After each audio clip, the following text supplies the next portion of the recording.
Podcast is intended for mature audiences. The views and opinions expressed are those of the panelists and do not reflect in any way those of the podcast partners, sponsors, or affiliates. Enjoy. Every day I'm hustling, hustling, hustling, hustling, hustling, hustling, hustling, hustling, hustling, hustling, hustling. Every day I'm hustling, every day I'm hustling, every day I'm hustling, every day I'm hustling, every day I'm hustling, every day I'm hustling. 12 years. I never expected it to turn out like this. TheBoxingVoice.com. Shout out to the community, man. I appreciate y'all. Gathering people. Info Joe, Los Angeles, in the building. Adrian, the problem wrong, the man from the frozen tundra. Keem, straight out of Florida. Liz Lowe, Decatur, Georgia. You already know what it is. It's the Queen, Martha K, Detroit. Stand up. David Maldonado, New York City. Yo, Nuts, don't cut me off, man. Don't cut me off. King Amin of Essex, catch me for them championship rounds. Big Super Mac, Plainview, Texas. Davidian in Buffalo. God bless you all. In Jesus' name. Without y'all, it ain't nothing. Without the callers, it ain't nothing, man. Bad Girl, TKO, San Diego, California. Big Fish Vegas, Palm Beach, Florida. Detroit, the Incredible, straight out the ATL. James Benitez, Huntsville, Alabama. It ain't hating, it's just the truth. Show Kid, Mount Vernon, New York, suckers. SDS Promotions. Coach Midday from London, UK. Let's go! I'm ready! Checking in from Tennessee, it's Lethal James, P-A-Y-N-E. It's lethal. Line 6 Reed, just spreading that boots gospel. Bo from Bama, only in America. Well, I'm a true attestation to the American dream. King Born, Crown Heights, Brooklyn. You heard? 4 chicken wings and french fries, breakfast and champions. Let's get to it. JT, New Orleans, Louisiana. Stuff like that. Yo, TVV, this Coach J-Mac.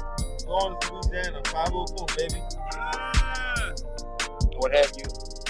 C. Y. E. California. Like the video, subscribe to the channel, join YouTube members and Patreon for some. This is the #1 pound for pound and 2-division champion, Marvin the Tank Furman from Dallas, Texas. Mr. BDC, LB Southern, from DC to Stunt City, Bomb Squad.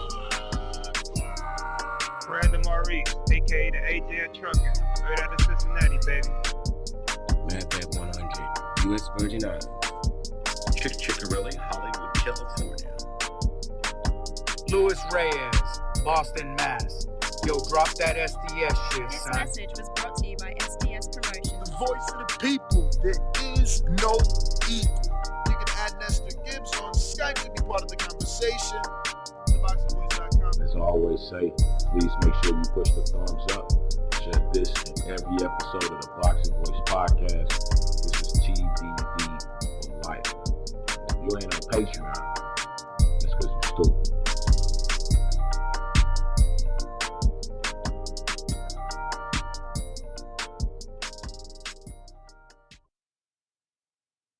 Good morning, TBV. What's going on, ladies and gentlemen? Welcome back to another edition of the Boxing Voice Radio, where we get together as a community and talk boxing each and every day. We got a jam-packed show this morning, as we're going to be talking all this weekend's fights, and there are a lot of fights out there to discuss and to make you aware of. I don't want you missing any of these important bouts. And I do say important because development is important. That's how you get to see who's who and who's going to be exactly what. So we're going to be previewing the DAZN card, the ESPN card, any card that's out there that has some named fighters that I feel that you should be paying attention to or that you should know is fighting this weekend. So many names, they don't fit in the thumbnail. So many names, they don't even fit as tags. It's a lot of boxing this weekend. So if you're joining us right here on YouTube.com, I hope you've already subscribe to the YouTube channel and click that notification bell so that every time we go live, you are notified. We went live twice yesterday. And remember, that's a normal thing here. We're live every day at 9 a.m. Eastern, 6 a.m. Pacific Standard Time, and then again twice a day at 7 p.m. Eastern, 4 p.m. Pacific Standard Time. So let's jump right into it. So much boxing to discuss. We'll start with September 15th, Corpus Christi, Texas, ESPN Deportes, and ESPN Plus. We're going to have the return of the champion, Luis Alberto Lopez, taking on Joet Gonzalez. Now, we've talked about Joet here a bit, on a day-to-day, specifically this week, because he continues to get these title shots. Honestly, I don't know how Joet does it. We'll just show you his resume. And maybe he's got pictures of Bob Arum. I don't know. None of this makes sense, right? First title shot was Shakur Stevens. And even, look at these 5 names, right? Not even these names leading into the Shakur fight seemed like he was ready for a title. But cool, you lose the Shakur, you beat Mariaga, you get another title shot with Emmanuel Navarrete. Mind you, his return was for an interim continental. Comes back, gets a title shot, loses again. Comes back for another motherfucking interim somehow, off of a loss. Wins, goes back for another title, loses again. Comes back with a tune-up, and here he is, fighting for yet another title. So, amazing by the handlers and the team of Joet Gonzalez to continuously put him in amazing situations. Now, obviously, that's the first fight on the ESPN card that will be shown on ESPN Deportes. Next is Xander Zayas. Xander Zayas is finally back. He's a junior middleweight now, so hopefully they give us that fight with Jalil Hackett, who wanted all the smoke with Xander, moved up, and suffered a loss. Xander's going to be taking on Roberto Valenzuela Jr. Never heard of him at all. I don't know if you may have heard of him. I am not familiar, but I do want to clarify, just so there's no confusion, the Alberto Lopez and Joet Gonzalez fight is actually the last fight shown on ESPN, given that it's it the is main the event. Yeah. No, bro. We here, but it is an audio podcast, so if anybody is listening, I don't want them to tune in at 4 p.m. Pacific when the prelims start thinking they're going to see the title fight. So this dude is a tough dude. He's lasted with Bakaram Mulatayev, and he also lasted with Suleiman Kaskoko, who just got that win. I'm pretty sure. Tulana Mbenge. Well, that was his last win. He's scheduled to fight Isaías Lucero, and this looks like it's happening in Monte Carlo. Is that the card with Joey Cordina? Yes, man. Shout out. Yo, shout out to Eddie Hearn and Matchroom. I want to say they've done the shows in Monaco out there, and there's a lot of money out there. There's a lot of money out there. It is the richest country in the world. But yeah, shout out to Eddie, man. I'm excited for that one. So, we've been expecting big things from Xander. He's a young kid finally growing into his body. He's looking more like a man now, right? He's 21 years old. And this is scheduled for a couple of titles, Danny, from what I noticed. Mm-hmm. Yeah, regional belts on the line. You got a NABF Super Welterweight and a WBO NABO Super Welterweight title on the line. So Xander will be your co-main event. Moving on, we got Emiliano Vargas taking on Alejandro Garaldo. Guardado. Wow.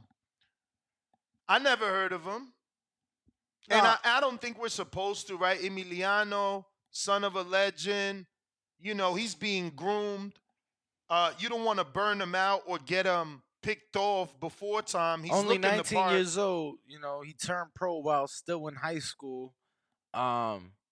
He's fighting an undefeated guy. They're bringing him over from Spain, if I'm not mistaken. I think 5-0, yup, with 1 KO from España, like I said. First fight in America. So I think it's a showcase fight. It's Mexican Independence Weekend. So, you know, just a showcase fight for Emmy. I'm being told, Ness. Hold on. I'm being told that all goes well, comes out, no scratches, no bruises. You know what I'm saying? No. He on the core card? He is on the November 16th card here in Las Vegas, from what I'm being told. See, that's the beauty of Top Rank, man. These guys, like, if they come out unscathed, they're able to just keep coming back. And, you know, consistency helps keep the weight down. You know, it keeps you the opposite of rusty, you know, the opposite of your timing being off. I really love the development of Top Rank. That's definitely what they're good at.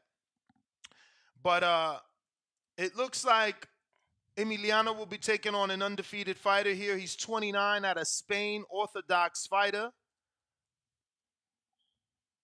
And we'll see what happens with Emiliano taking on his first fighter. Now, this is a international fight. Obviously, all his fights have been in Spain, but the same can be said about Emiliano, whose all his fights have been here in America, right? So, same difference, but that's another fight on the card. Moving on, we're going to skip Omar Aguilar. I have no clue who that is, but we're going into my good friend Jermaine Ortiz, who, you know, was, I guess, on the short list for a Shakur Stevenson fight if Edwin De Los Santos did not take it. But much like we said he would, he did.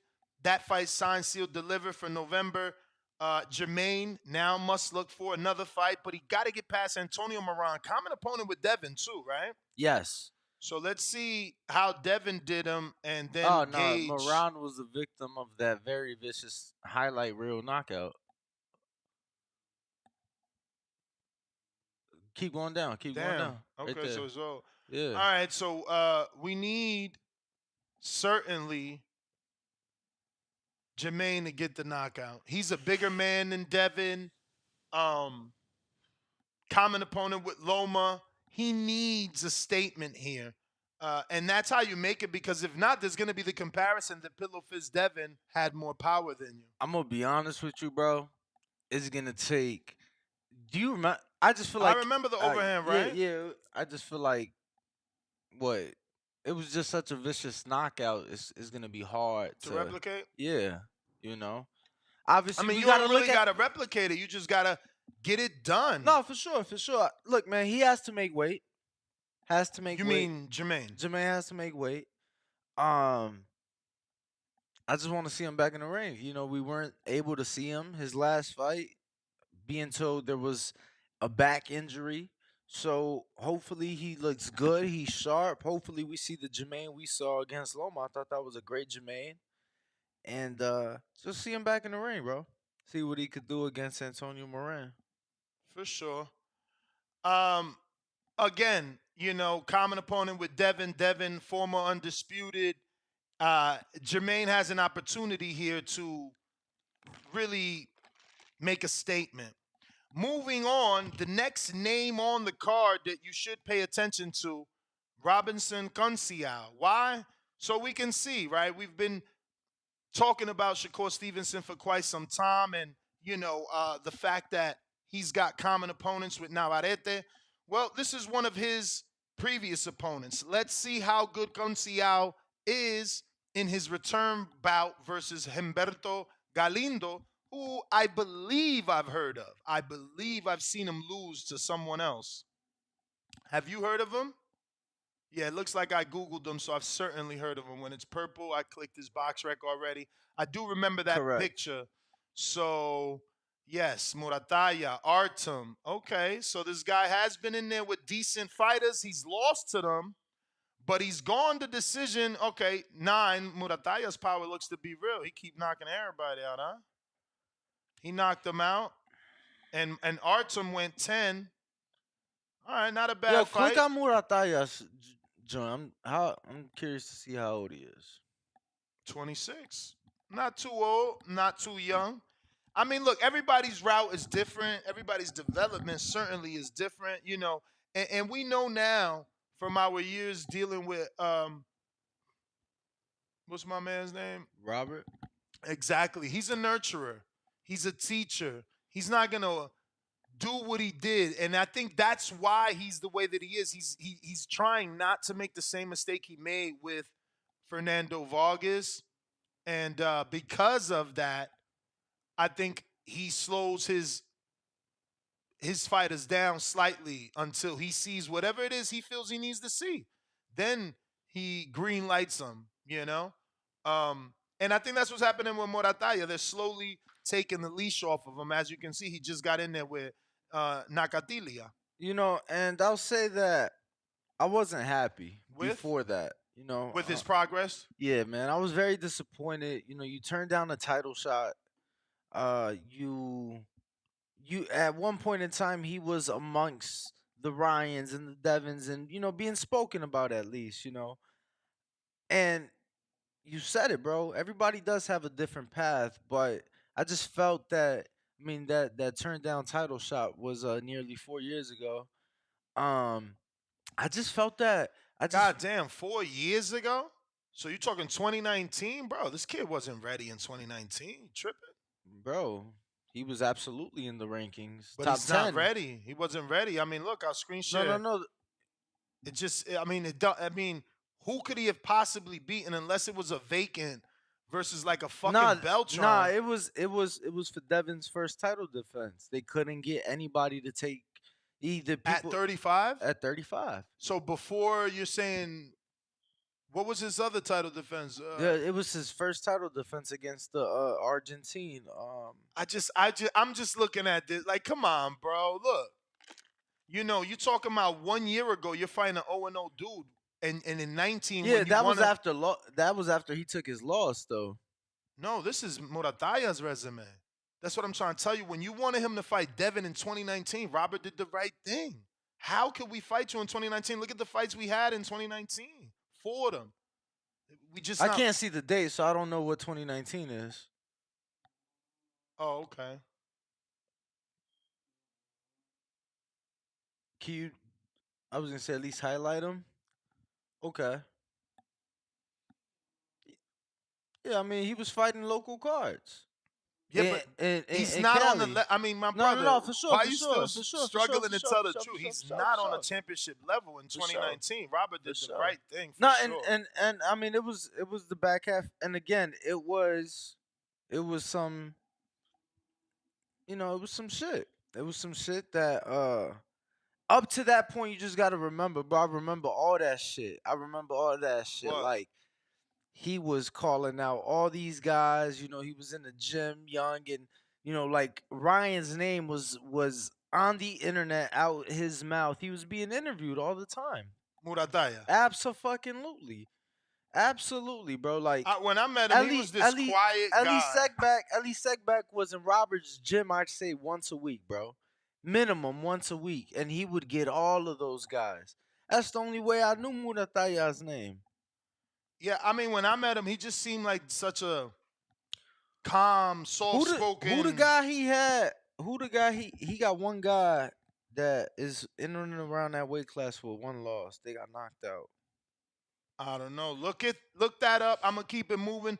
Ruben Villa's been in Top Rank, shaking off the rust, and he's back versus Brandon Valdez. I guess I'll watch that because there's been some talk about his name in the gyms. I no clue why.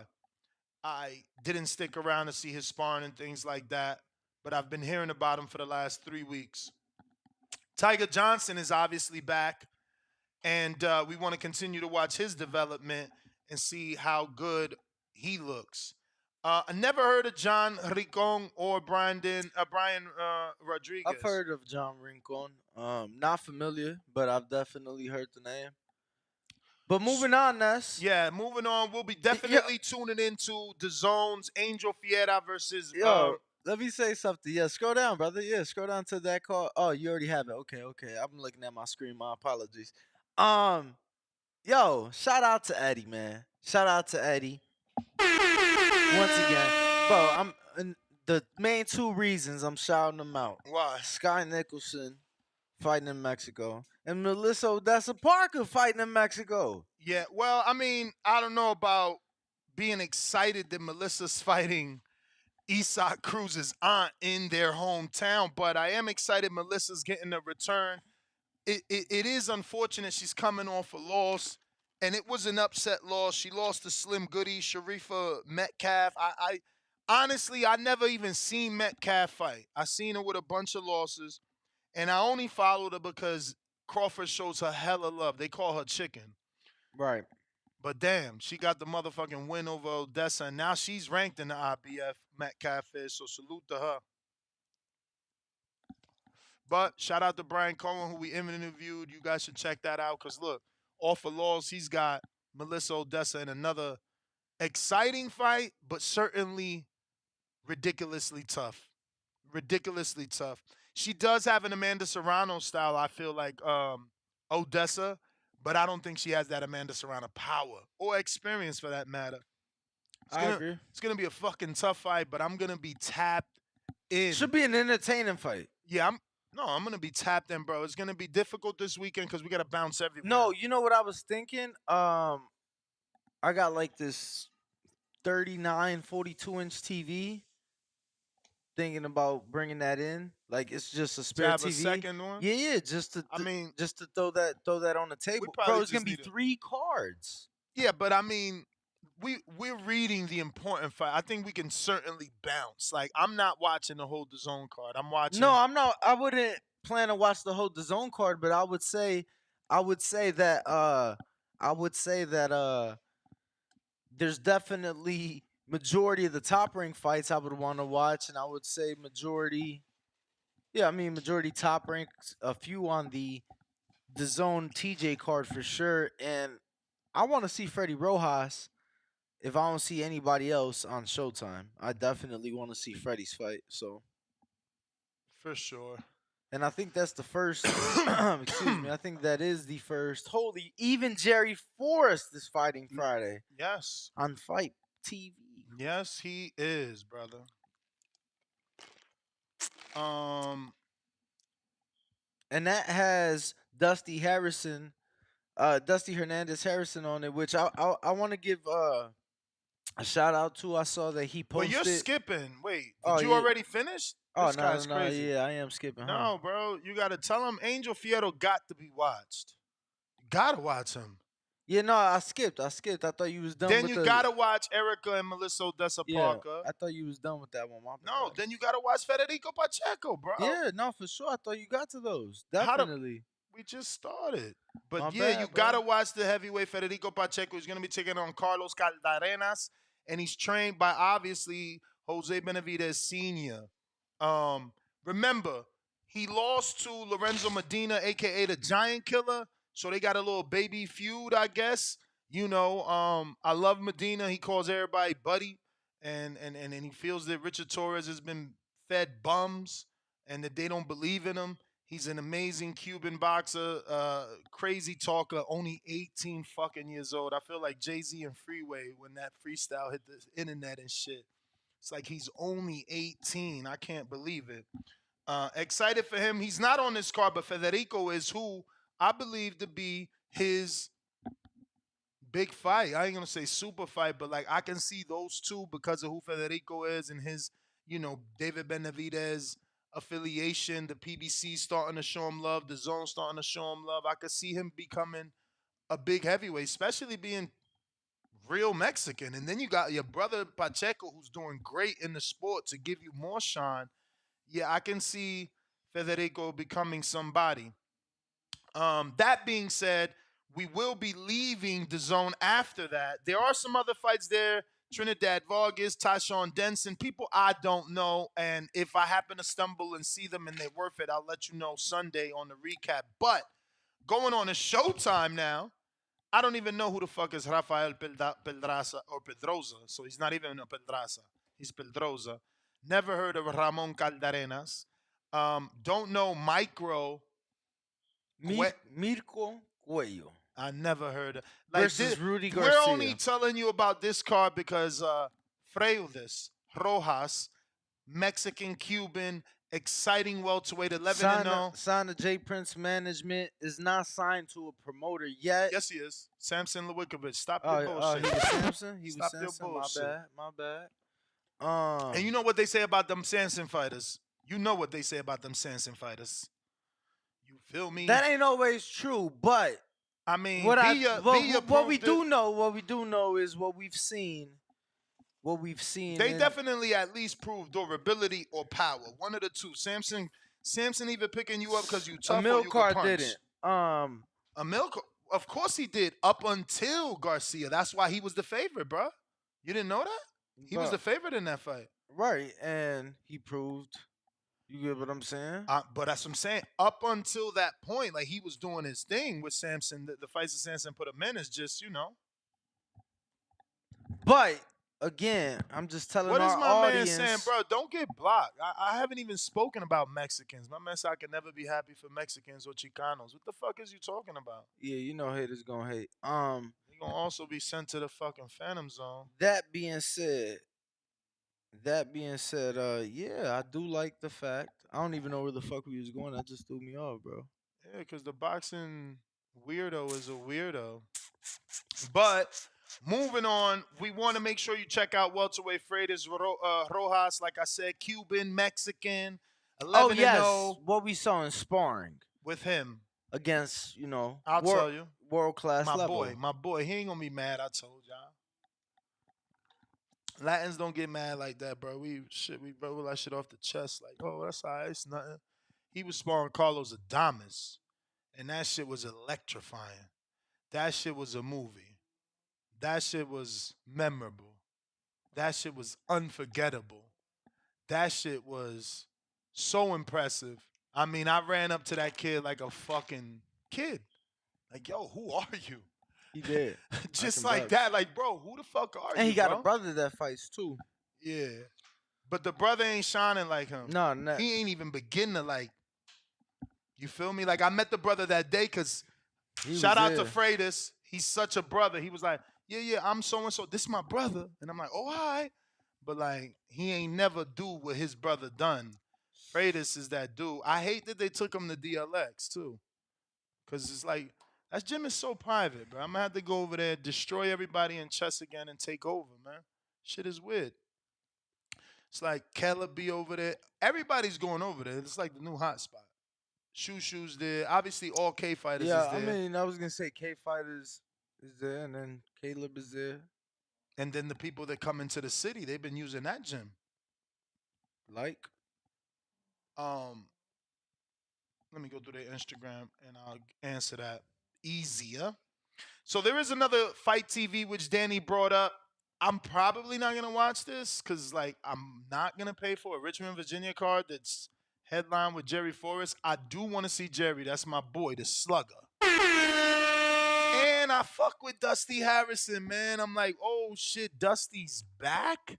Like, this was the first kid that Jay-Z got a fucking Fila sponsorship for. And not that I wear Fila or ever liked it, but, I mean, for boxers, like, an endorsement like that, that was big. Then you got Glenn DeZern on the undercard, who was the husband of Franchon Cruz DeZern. So I guess he was a prospect. We should check it out because of that, you know. And we're also going to be having Otto Valine on the show this morning.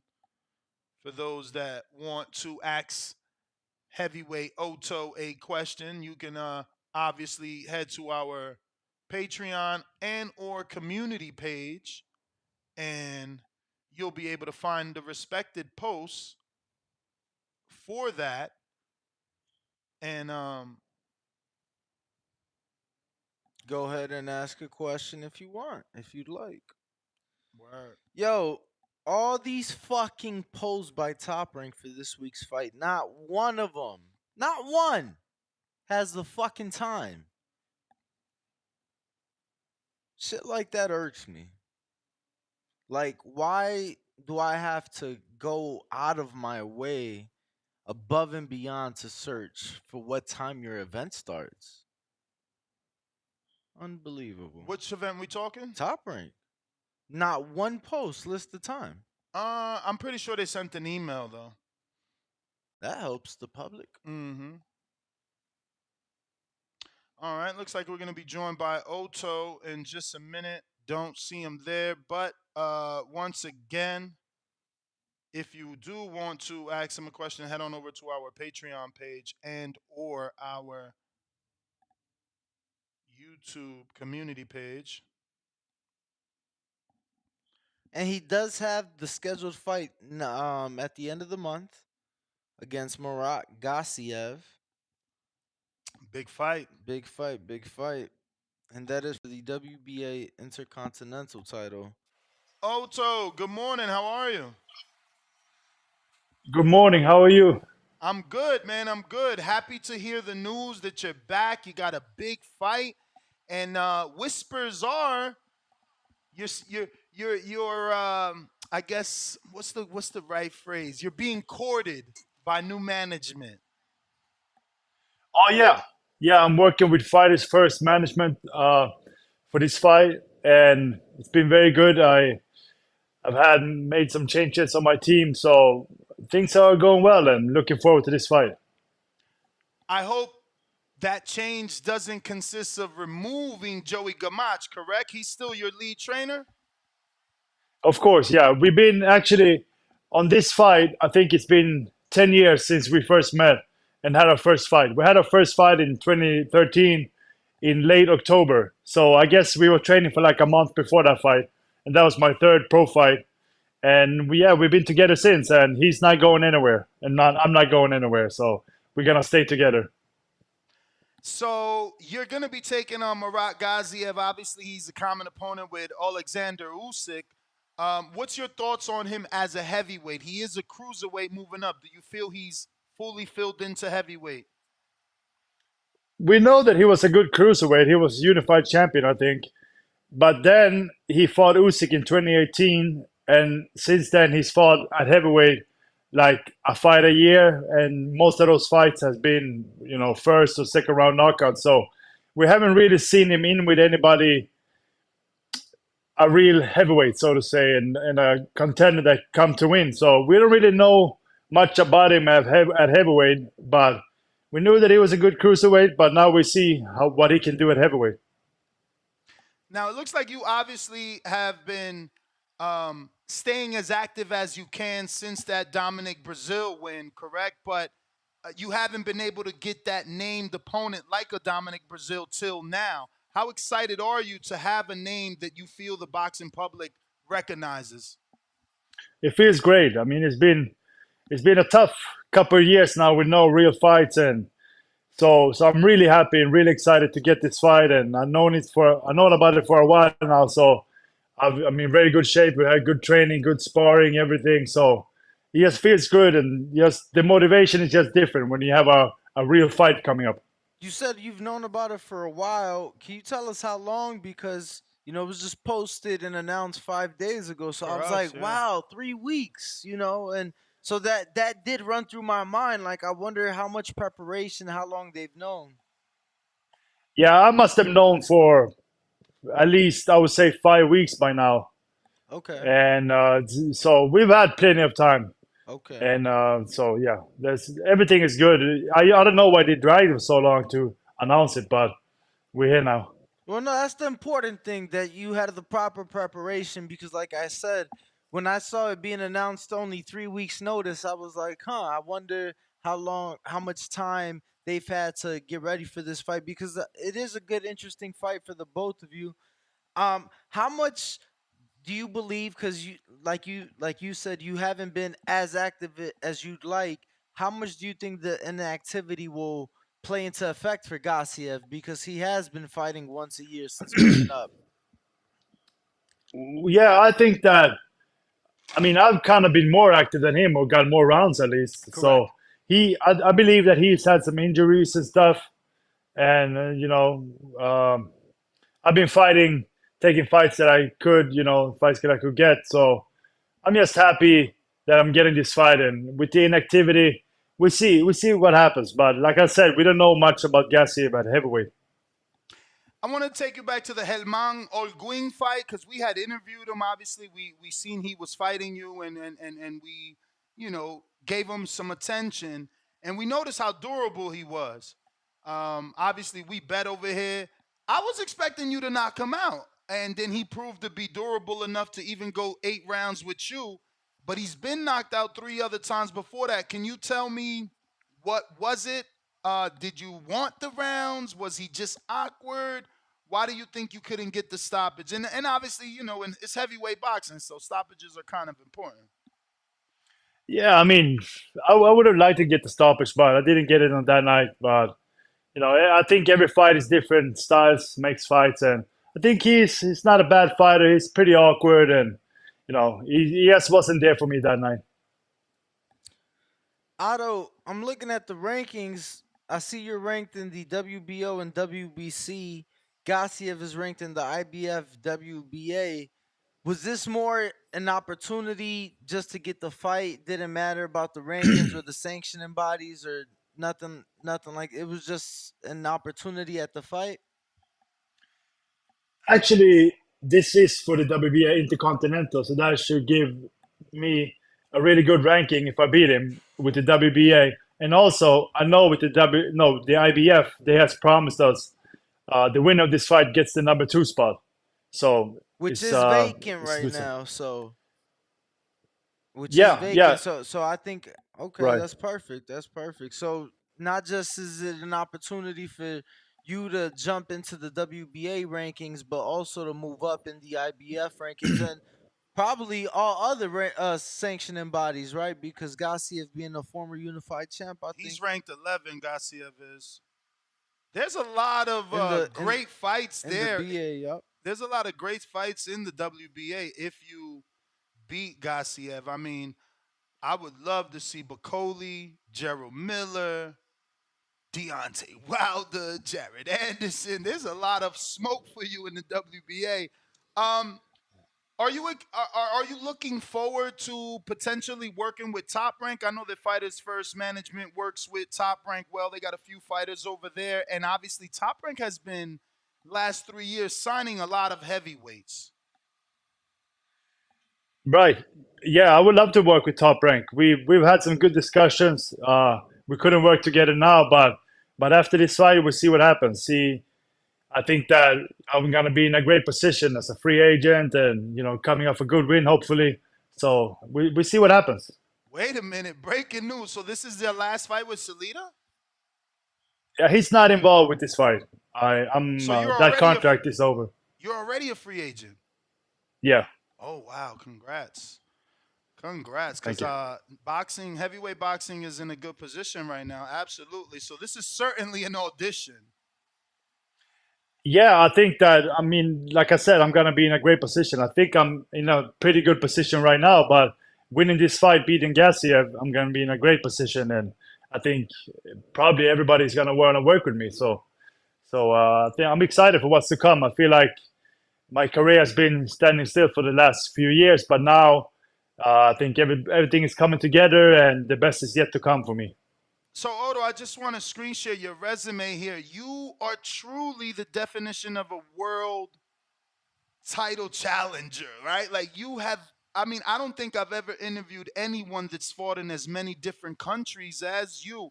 What do you think all this international experience has brought to your career? I mean, you fought everywhere. How many countries has it been? Do you have a number?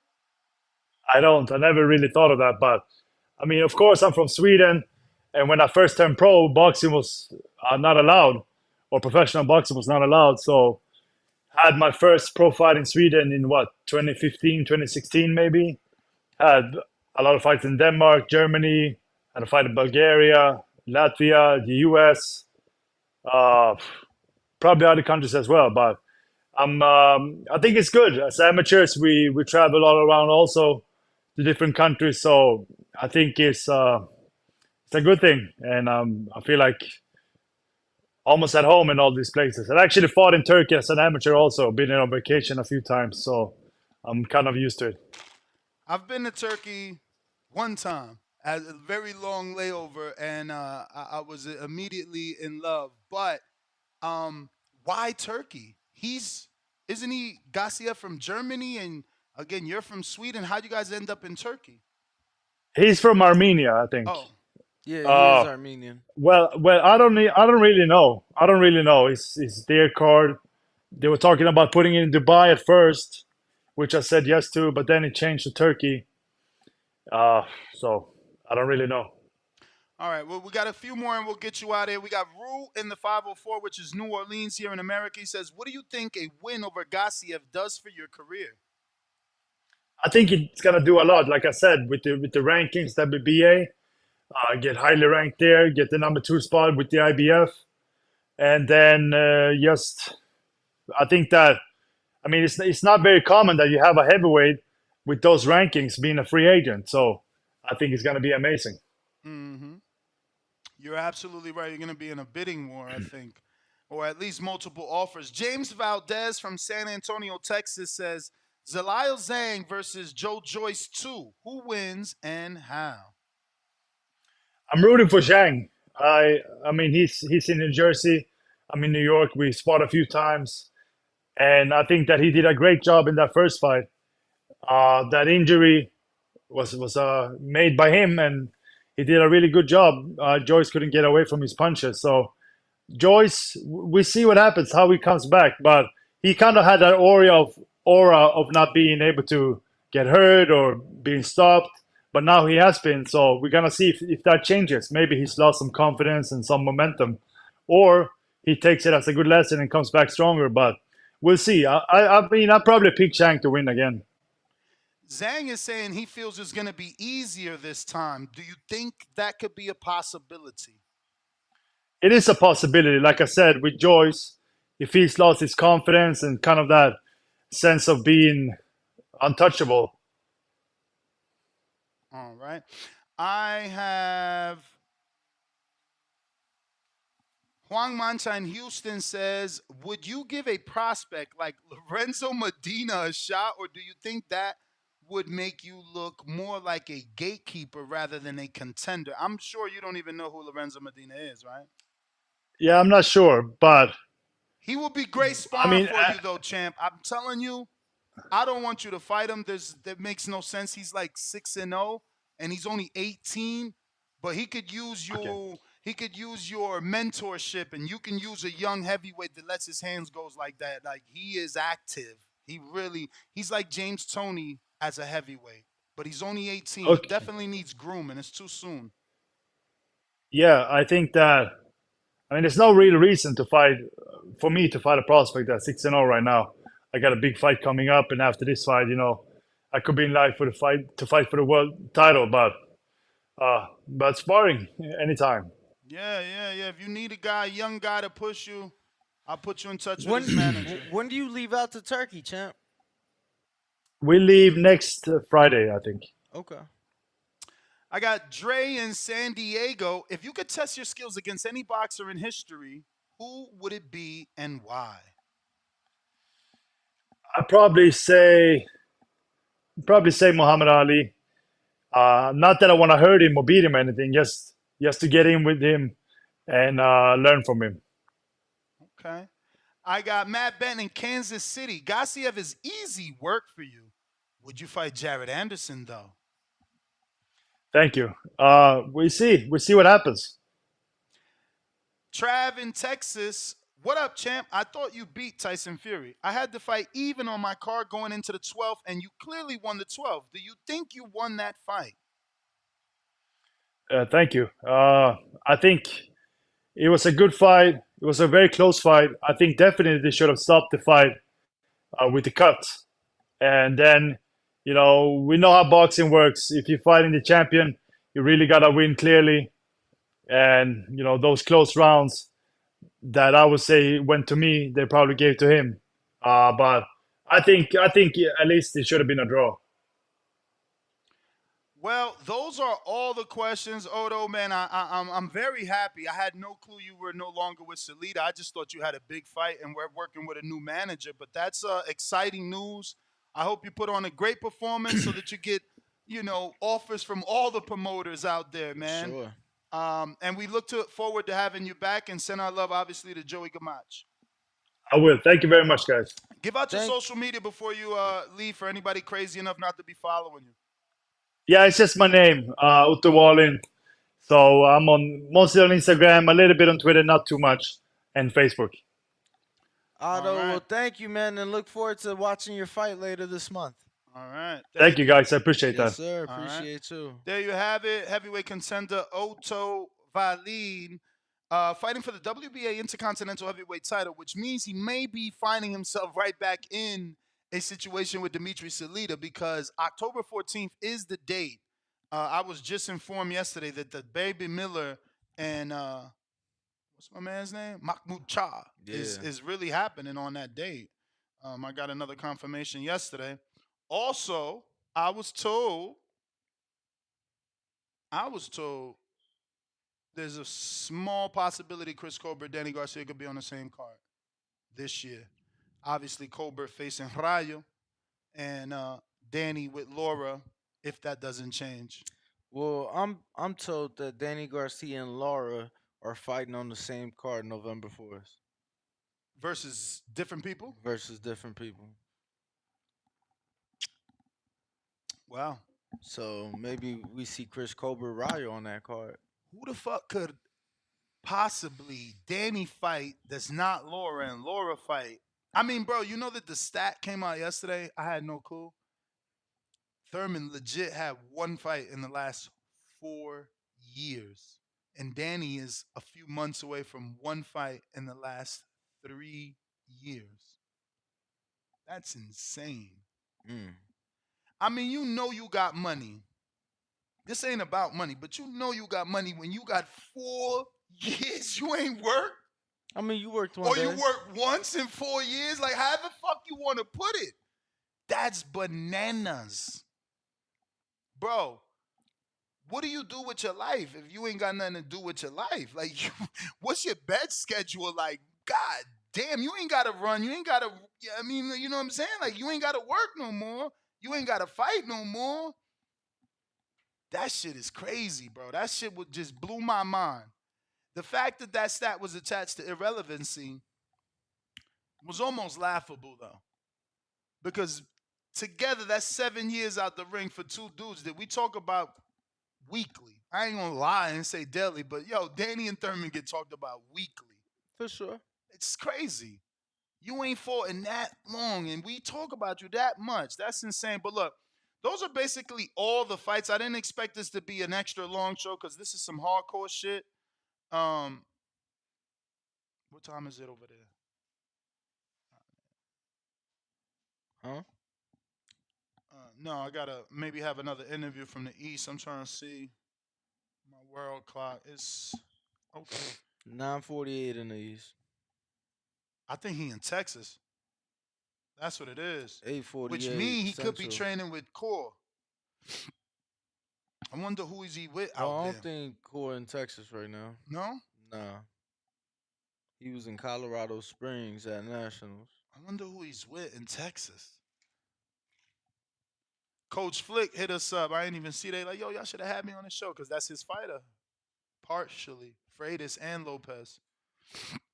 Oh, yeah. For sure. Oh, bro, well, they in Texas. Duh, they at the fight. Who had the fight? You said Flick hit you, right? Yeah. Of course, bro. He had to fight. That's what I'm saying. He's the trainer. He said, y'all should have hit me out. I'd have been on with Yeah, y'all but this you morning. talking about, I wonder who he down there with. What you mean? He down there with No, his you're fighter. mixing up the conversations, bro. When I said I wonder who he down there with, we was talking about a previous interview that I'm trying to get. Remember, that's why I said I was checking the world clock. I thought he's from the East.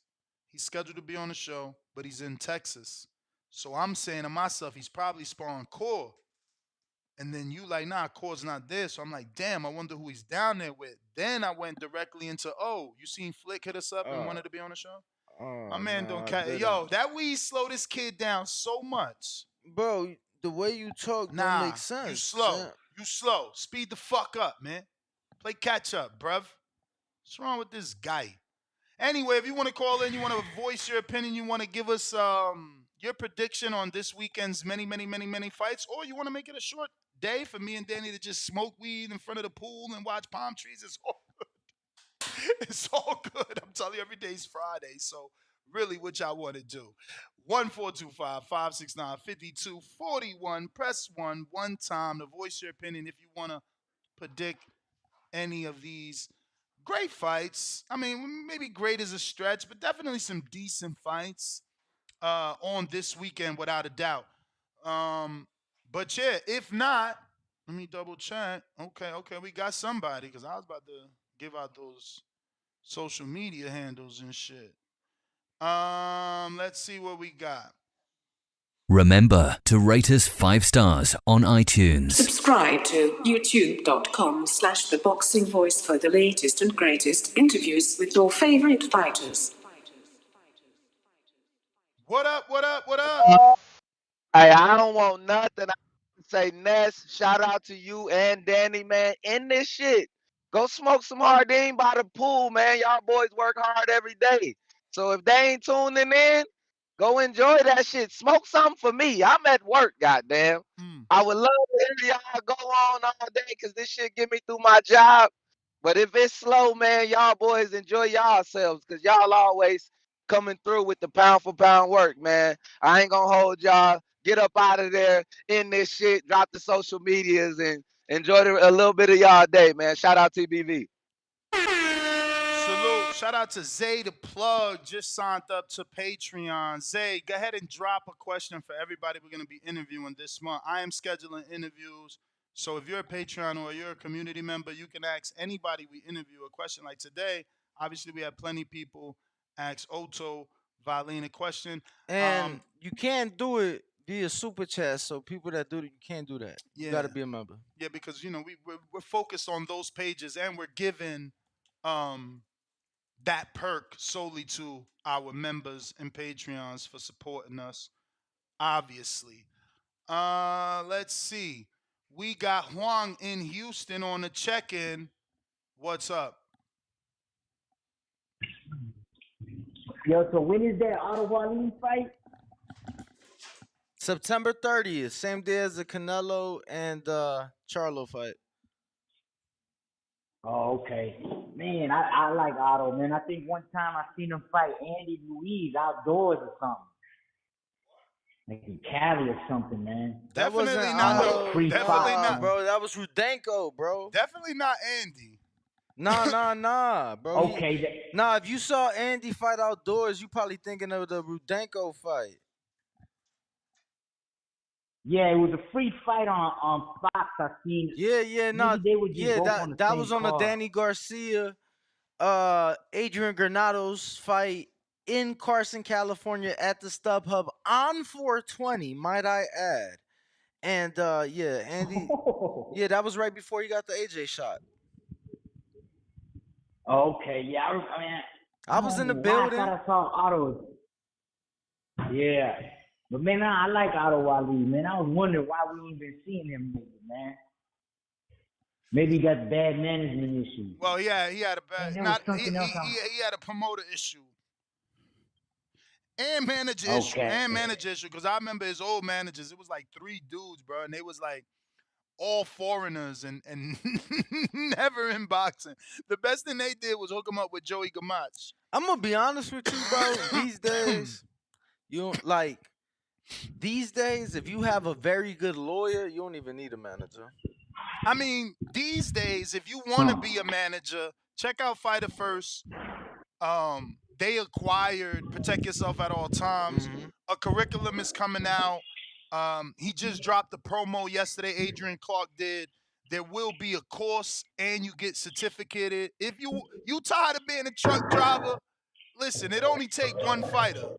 I mean, it's going to take some money, but look at Christopher Lovejoy. Imagine that was you paying for Christopher Lovejoy's $15,000 to $3,000 fights to get him to 19-0, and then you got the big payday with Mahmoud Char. You recoup all your money, get your percent back. You feel me? And you're on to the next investment. But there's more to it than that. So definitely y'all should check out, the curriculum over at Protect Yourself at All Times. If you were an aspiring manager, bougie in Broward, calling me with a million questions, go sign up to that course. But you can still call me, champ. Hey, I like that Renato Lopez fight, man. What is he at? 126? Yeah, I believe so. 126. Okay. Cause he fought. Man, the monster, fight man. Laura? If he come up, that's a good fight. No, I'm pretty sure he's 30, bro. Let me check. Because Renato, he's a little guy, 26. man. Yeah, he's 26. He fought Lee Wood. No. Let me tell you why I said that. Because there's been a Laura. meme going around this week in like the Mexican boxing community of they said it's like your favorite. Of those little ETs y'all found? No. It's like your favorite Peso Pluma and it's the artist, and then it's my favorite Peso Pluma and there was a picture of Venado. Oh yeah, 26. Yo, but Mexico. 26. Yeah. Pluma is 26. I'm tripping. I'm thinking 30. Yeah. Pluma's a feather. Featherweight. Yeah, Pluma. Yeah. Feather. Featherweight. Yeah. Yeah, Pluma means feather. Ain't you the one that gave us the game, Danny? Didn't you say that that's why he chose his name? Because who was it? Marquez or Barrera, one of the two. Yeah. Danny be forgetting the knowledge he dropped. Yeah, I mean, it wasn't Venado, so what the fuck it had nothing to do with that? He said it, I mean. Right. So, again, what would it have to do with it? You got to ask him. Why you asking me? I mean, you the ones talking about I be forgetting. What am I forgetting? Bro, Danny's so defensive, he only heard I be forgetting. He didn't hear when I said, now Danny be forgetting the knowledge he dropped. Giving him a credit because I don't be forgetting and a compliment. Shit. Like these young whippersnappers, kids of today, I'm bro. just saying, show me what I forgot. The caller was saying, didn't you that's put how us Danny on start that? out, man. That's how Danny starts out everybody. He weird. Bro, he be defensive, man, and then he softens up throughout the look, show. hey, just pay attention. We only do 2 shows a day, and even if I ain't on the second one no more, I was on the second one plenty. Just pay attention. It ain't one time where Nez when he started to feel like he wrong, he just started to get louder. Just watch. Whenever it come to me, fuck the callers. You when a it liar, come to me, man. Bro, stop crying right now. Hey, Danny was saying yesterday, right? He's like, remember that when you were telling someone being loud don't make you right or whatever? One day he was like, yeah, Nez, you remember your own advice. Danny is All just right, a shot taker. Let me get back to the job. All right, Juan. Let me get back to the job, brother. I prefer to sip. Shout sure. out, brother. I prefer to sip my liquor. I'm not really like a shot guy anymore. You Take know? a shot for me. Oh, oh. Take a shot with me. Oh. You've heard that before? Nah, who that? Drake.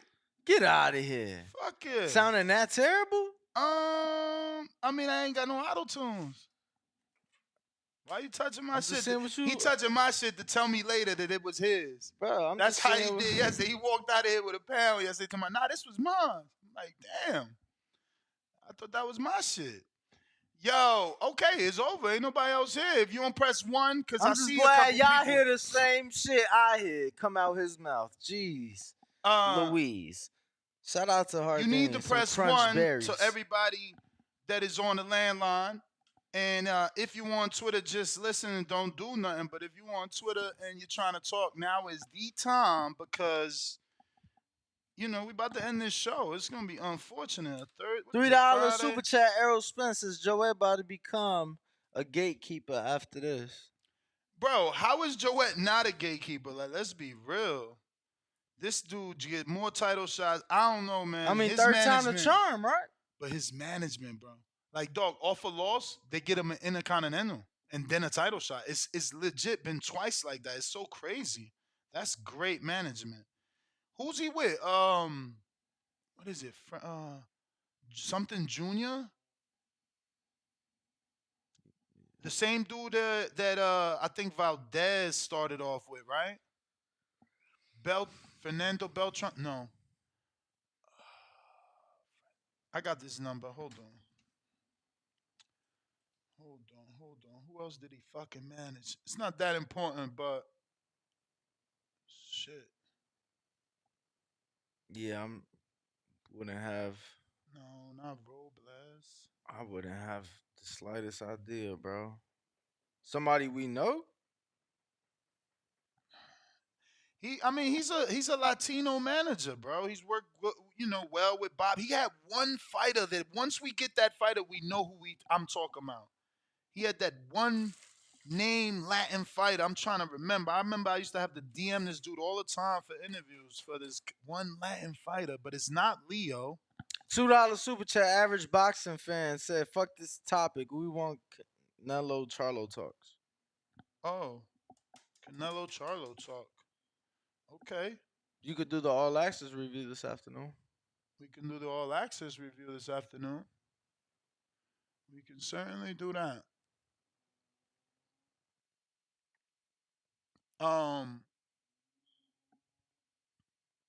I guess this fight is bigger than what I think. I don't know because I don't feel the hype, but this is the second person. Like yesterday, somebody called in to say that, like, "Yo, why y'all ain't do the All Access?" Because I'm not feeling the hype. I'm not feeling like the quotes ain't getting to me. I'm not, and I don't hear anything spicy. I think Canelo just dropped something spicy, right? Like, oh, I remember what they used to say. They gonna pay for that or some shit. I'm paraphrasing, but like, I believe that's the spiciest thing to come out this. Yeah, talking about that he never believed in his skills, so he gonna show him.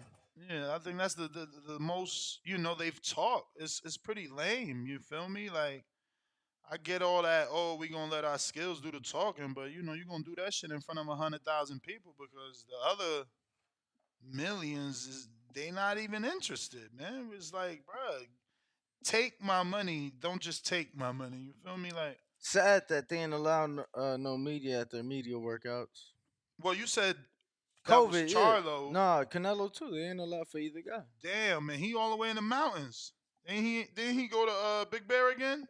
Yeah, bro. I mean, COVID don't discriminate. No, I hear if you in the south, especially in the cold. Especially in the cold. Germs obviously last longer in the cold, right? In the heat. Oh, it's in the heat. Yeah. Oh, so he's better off over there.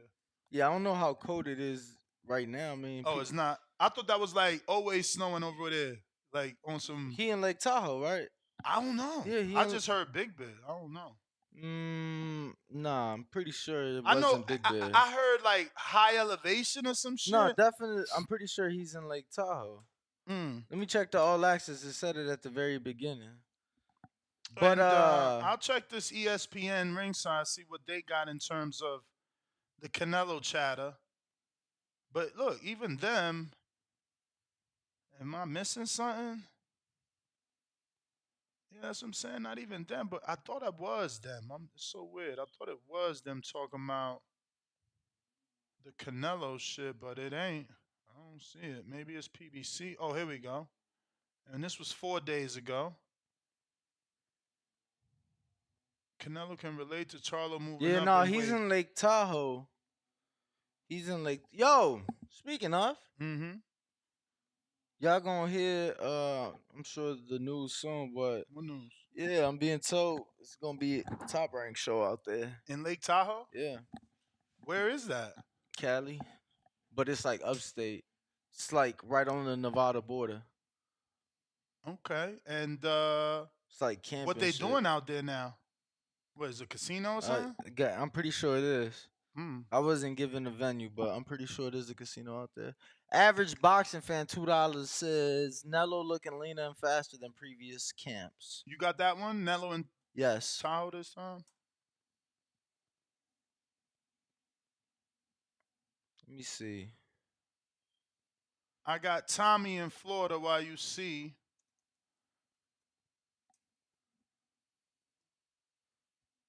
Oh, so it's kind of like it's in both states. So you got Lake Tahoe, California, and then you got State Line, Nevada, which is still part of Lake Tahoe, and that's where they got all the casinos. So they got the Hard Rock, Bally's, Harrah's. So Top Rank found another site fee. I mean, I cannot confirm that, but bro, ain't nobody going to casino without collecting a site fee. No, but for sure. What up, Tommy in Florida? What up, Nick? You got me? Yeah. Yeah, shout out. Yeah, I don't know too much about the topic of the show tonight or right now. We just previewing and predicting this weekend's fights, brother. Nothing special. But I'm a Joet. That's the one Shakur beat for his first belt, right? Yeah. Joet. Okay, yeah, okay. But the piggyback on some shit I was talking about last night about the Crawford shit. Because somebody had said something. Because I'm a Thurman all the way, but it ain't really the fact that if he don't want to fight Keith, it's just the fact that if he stay at 147, you gotta fight him. Like you said no to Boots in interviews, you saying no to Keith in the tweets. So who left? Alexis Rocha for the WBO mandatory and maybe Stanionis. But if you feel like Stanionis is an up and coming, ain't got nothing to prove, you ain't gonna fight him either. If that's the reason you're not gonna fight Boots. So just replying to somebody, if he go for a bigger fight for Canelo and the Charlo and move up and shit like that, understandable. But if you stand at 147 with the belts, you saying you're not gonna fight Boots, you're saying Keith will never get a shot. Who's next at 147 in your eyes, And that's a question I'm gonna ask both of y'all. Like, if he already said no to Boots, it ain't worth it. If he's saying no to Keith, he'll never get a shot. If it's a 147 fight, who's next? I don't think it is a one. Yeah, I don't think it is a fight for him. Exactly. At 147, it's not. It's not. If it's not Boots, if it's not Keith, it's nobody at 147. So, so the dude said something. I didn't catch his name, but yeah, if he moves up, fine, cool. Then Hey, bring me in. Let the belts I disagree. Just want to say I disagree. I mean, you said it, and you said it because you know it's a possibility. He could totally fight Stanionis. Stanionis technically has done more than Boots. He has a WBA regular. If Crawford moves up, Stanionis becomes full champ. So technically, it is a better fight on paper. Better fight or on paper is accolades. Is a better fight on paper to you? Yeah, because it'll be another champion. Stanionis got the same belt that Avanesan got. So yeah, it'll be another champion. He gonna be able to say I fought 12 champions. He can't say that about Boots. But I mean, he fought Avanesan for $10 million, right? Yeah, but Avanesan still was a former WBA regular champion, so it went on his history. When we break down his resume and we saying how many champions he fought, Avanesan is getting credit of being a champion. Is all I'm saying. So for Crawford, he likes accolades. Yeah. I understand that one, but at the time, I would say at the time he fought Avanesan, if it wasn't for somewhat of that type of money he actually made, I don't think he would have did it. I disagree again because Crawford has fought all his mandatories and Avanesan was not the least known. He was one of the least, but Velasquez is known less than Avanesan. Avanesan beat and upset Herman Lahagura years ago. Avanesan beat Josh Kelly years ago. Avanesan been made a name for himself. You just don't know him, and that's okay. I'm not taking a shot. No, I'm not saying I don't know him. I'm not saying I don't know him. I'm saying I don't think he would have took that fight, but if it was for, if it wasn't for the amount of money he was making, I think he would have probably did something else. But history shows us that you're wrong. History shows us that Crawford fought all his all his mandatory. So it didn't matter if it was But Cav remember, Velasquez or remember, Avenesian. He fought him. he fought those mandatories under he was under contract for a certain amount of time. So it's like if we can't get if you're not getting this, if you're not getting that, take this, and it's one of your fights and you're making your minimum. So at the time he fought Avenesian, he wasn't signed to nobody. Now I don't think the WBO would have pressed him to do it. I don't think so. You know the presidents more than me, so I don't think they would have pressed him to do it. Oh, you don't fight Avenesian, we're gonna strip you. I don't think they would have did that. Nah. Because of So, course he was trying to find a voluntary. He said he contacted Boots and them, right? But obviously Avenesian, when they came to an agreement, it was able to satisfy the mandatory because of his high ranking. True. But like I said, like you said in the point, he was looking for a voluntary, and then at the same time he found an opponent that satisfied the mandatory as well. So, but I don't know. I just feel like for the reasonings he's giving off why he's not fighting, because the IBF did the IBF say Boots is a mandatory? The WB, I'm asking. I don't know. Yes. I know once upon a time but they didn't was the order WBC mandatory, huh? He's a mandatory, but it ain't ordered. Plus, he got an interim title, so I don't know if that's even gonna be ordered. Right.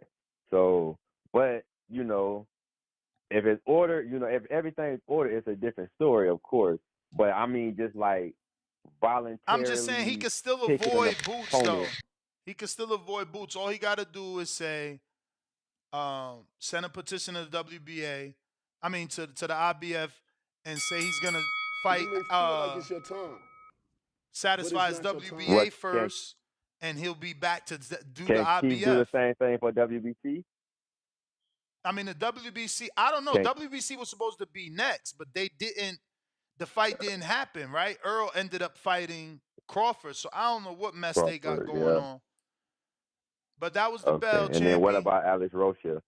Alex Rocha, again, that's another dude. Remember, Crawford was over there talking to Oscar. Alex Rocha was due. He passed on his opportunity again. He know he can't beat Crawford. He know that shit.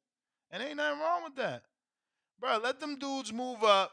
In the words of Charlo, leave us alone. Let everybody move up and let Rocha fight the other dudes. He pretty good. He got some power, that little motherfucker. What, he Mexican? Yeah. He got some solid power. He just got to be groomed, and he not ready for Crawford. I mean, he don't know that either, though. He could probably hit Crawford and knock him out. Twigs, $2 says, Mean Machine KO'd Avenesian. Yeah, okay. And then Mean Machine KO'd a good friend of mine and Michael Fox. Like, Mean Machine could punch. He dropped Crawford. Word, I didn't think he was going to do that to Mike. Average boxing fan, $2. Nello looking leaner and faster than in previous camps. I mean, he said he wasn't never 100. He's 100 now. That's what he's claiming. I can't wait for that week. Of? That fight. Oh, Canelo Charlo, bro. Canelo Charlo. Yes. Okay. I reloaded. We got Chad on Twitter.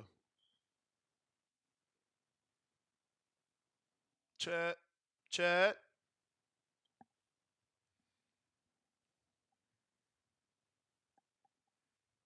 All right, let me see here. Might need to, as always, get that one disconnect. And just want to remind everybody, September 30th for Canelo Charlo, we will be having another fight party. Tickets are available and on sale. Tickets come with open bar, food. It is a fight party tailgate experience with plenty of tailgate games available for the people. So make sure to head on over to our Instagram page, hit the link in the bio, and grab your tickets today.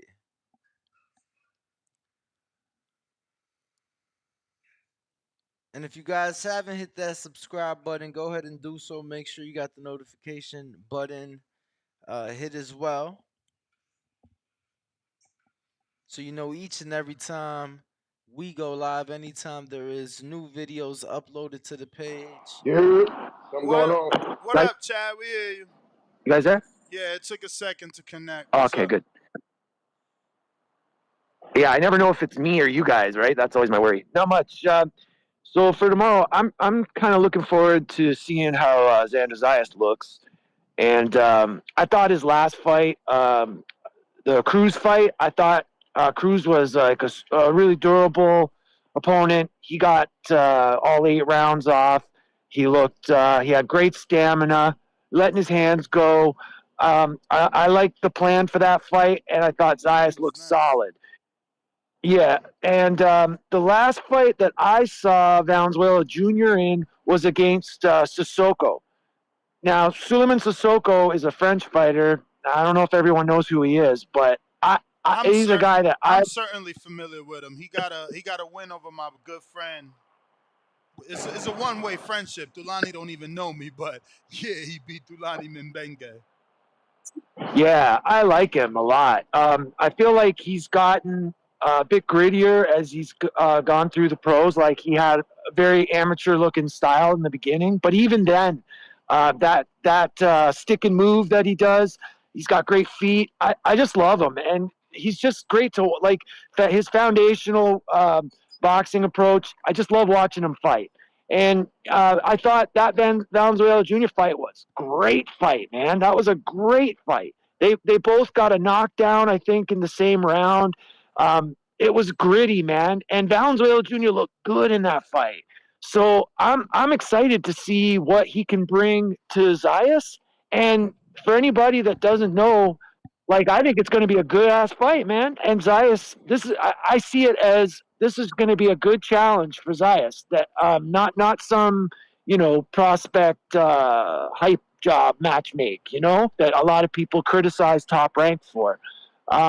I think they're starting to push Zayas into that contender zone where, they're going to start challenging him. I can see that. But it's funny, man. I gave similar takes because of the 2 losses that Robert Venezuela Jr. has. I knew he was going to be durable because I know those losses that he took. Have you seen did you see his last fight, Valenzuela Jr.? Because I haven't. How did he look in his last fight? I should look for highlights. Have you seen it? Let me see. Versus Daniel Vega? No, that looks to be in Mexico. Yeah. It's like a Mexican special. The promoter was...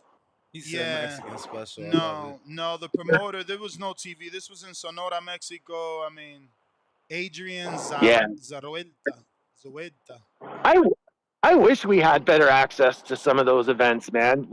I'm sure some of them are it's the budget, terrible, bro. but It's the budget. Like let's say minimum is $5,000 to get that fight streamed to a YouTube channel or to a .com. They're not gonna make that $5,000 back with live streaming. No, because then there's like promotion. Yeah, no, you're totally right.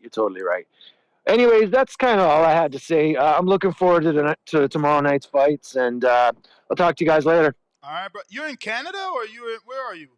Oh yeah. I'm in Toronto, Ontario, Canada. Yeah. Once he said all right, my God, thank you, bro. Average boxing fan, $5 says, "Are we being fickle because Canelo wasn't able to KO guys that haven't been KO'd or dropped ever? He still dominated them. Good morning, motherfuckers. TBV." I don't know about fickle, but I mean, you just come to expect certain things from the superstar level fighters. You know what I mean? Elohim, like James, what up? But it's not your time. Yo, what up? What's good, my boy? What up? Chilling. What's good, Danny? How you feeling? Sensational. For sure. Ness, I done caught you slipping, my boy. On what? I done caught you slipping. Yeah, the caller before last was talking about legacy and fights that Bud could take at 47. And I told you that he could put Danny and Keith on there for legacy. You know what I'm saying? Because of their records and who they was. And he was like, nah, they ain't fought in a while. You know what I mean? They can't. He can't do it. They need to get fights. But you want to give credit to Stank Onus? You want to say that he would be the champion that Stank is Honest, on his resume? he's undefeated and You he said, is a champion. That's what I'm saying. That if man, anything, listen, bro. Crawford would lean that way to be able to say, I beat 12 champions. And then this would be an Nah, we ain't active having it. champion. This would be an active champion. So Nah, yeah. that's weak sauce. That's weak, man. I mean, That's weak, man. it's so weak, but you gave credit to Earl when he beat champions. Nah, bro. What I'm saying is, you at the pinnacle now, man. You know you can pick and choose. So don't play, bro. At 47, he can make any fight he want to fight.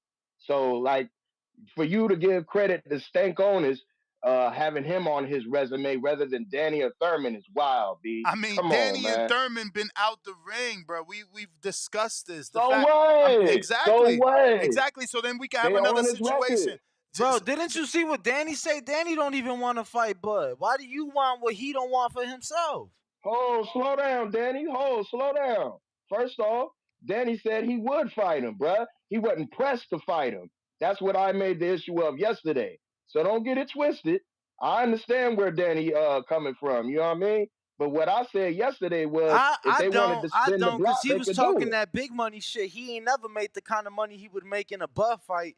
So no, I don't understand that shit. I don't see where he coming from. No. Man, you crazy. So you sleeping Elohim on Danny Jeans, Garcia's record? Elohim Jeans. What you mean I'm sleeping on his record? When the fuck has he ever made the kind of money he would make in a Bud fight? Danny, You talking about? Now it's the money. Okay. Isn't that what he Keep brought going. up? Isn't that what he brought up? That he's worried about investments? That was one of the points he brought up. Yes. He said he was rich already, my all boy. his That's points what he was said. about He money. ain't Bud Crawford rich. Fuck. All his points was about money. And Danny tripping Man, right that's now. crazy, bro. Danny ain't never been guaranteed $10 million for a fight. Never. But Danny been making Man, millions. No, for sure. But he ain't never made Exactly. them like he been that. making millions. Don't matter. Man, he's Bro, already fought It don't Spence. matter. And he Bro, already fought it don't Spence. matter. What are you talking about, when man? one dude was making thousands, the other dude was already cuffing millions, bro. We talking about since 2013. Like Sit back, go How to long those you fights. think, bro? How long has Daddy, you be Bud been defending making Bud millions? to the Y'all T, tripping. bro. Not that long. You tripping. Not man. that long. You tripping. Not that long. Bud just started touching Maybe the not as M's. long. Bud Maybe just not as started long. touching the Maybe, M's. But What that's you your talking about? call. That's bro, your he call. got Them weak he ass got how pay-per-views. many million guaranteed against Sean? 6.5. Come on, yo, it's been years. And again, it's time after time. Danny ain't make the multiple millions. Like, bro, how many fights did he get 6.5 in? None that I know on paper though. Bro, You know they work different over there. You know it, I know it, man.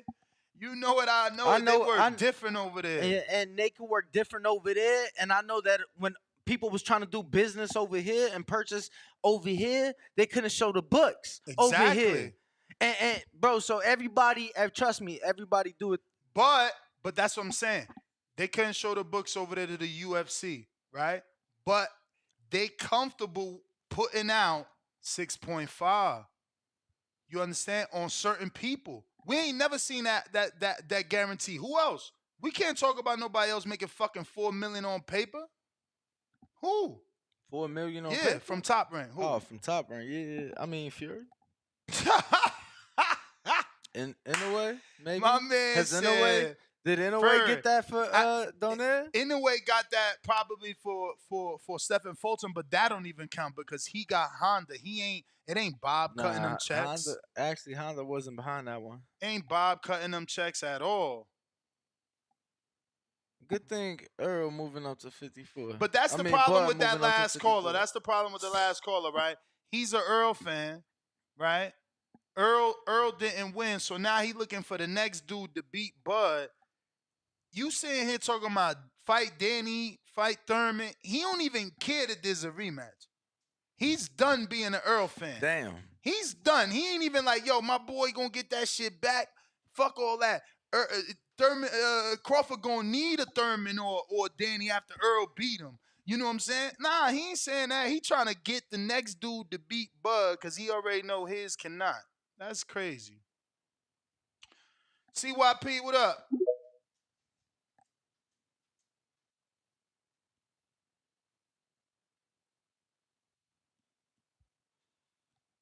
Yo.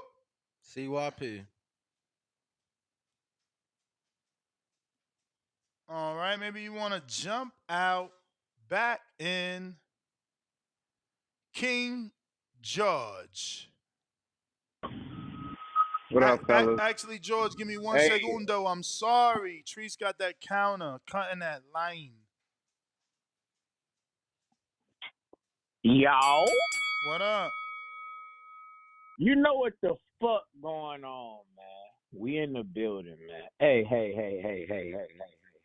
I seen y'all had the auto volleying fella on the show and shit. Shout out to him with the good interview and shit. I like how he mowed over Treese, that we be Jared right back, Anderson. yo. We I be hear. right back. Damn. Champ, what's going on? We in the building. Hey. Champ, you hear me? Yeah, I hear you. What's up, brother? How are you? I'm good. How you doing? I'm good, man. So you're in Texas now. What's up with that? Yeah, I'm in Texas. I came out here. I started training out here in Texas with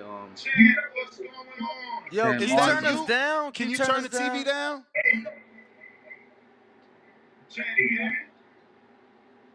Yeah, I hear you now. All right.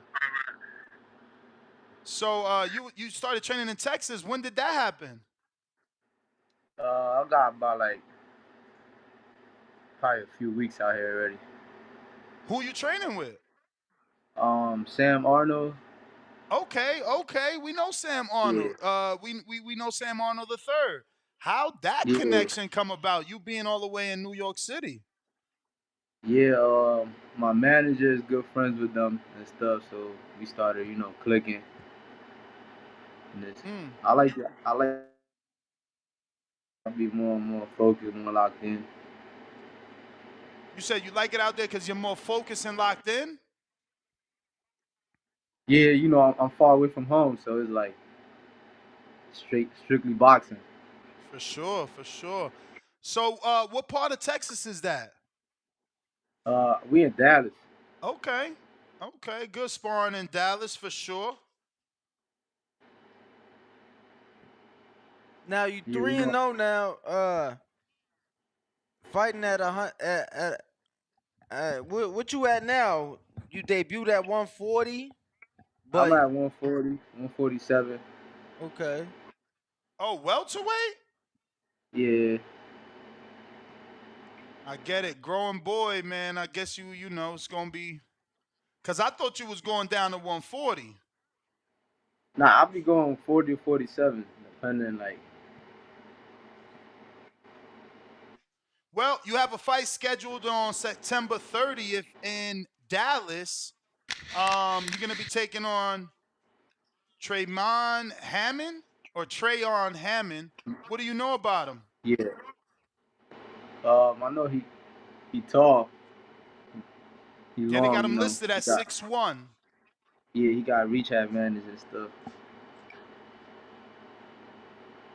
But I know what to do with that, so I ain't really worried about that. I mean, Sam Arnold III is pretty tall. I know he's a heavier weight, but I'm sure he's been able to move with you to get you used to height and reach, no? Yeah, he be showing me some stuff. Yeah, he a great fighter too. For sure. So John, man, tell us, man, for those that don't know, what got you into the sport? Because aren't you Dominican? I mean, you guys are usually baseball players. That's what they like to Yeah. put us in a box and say we only can play baseball. I never liked baseball though. Me neither. You was born here over there. I was born over here. Yeah, I think it's a born here thing. I think if you born in DR, like you gotta naturally wanna like baseball and shit. Have you gone back to DR? Yeah. What part are you from, or your family rather? La Romana.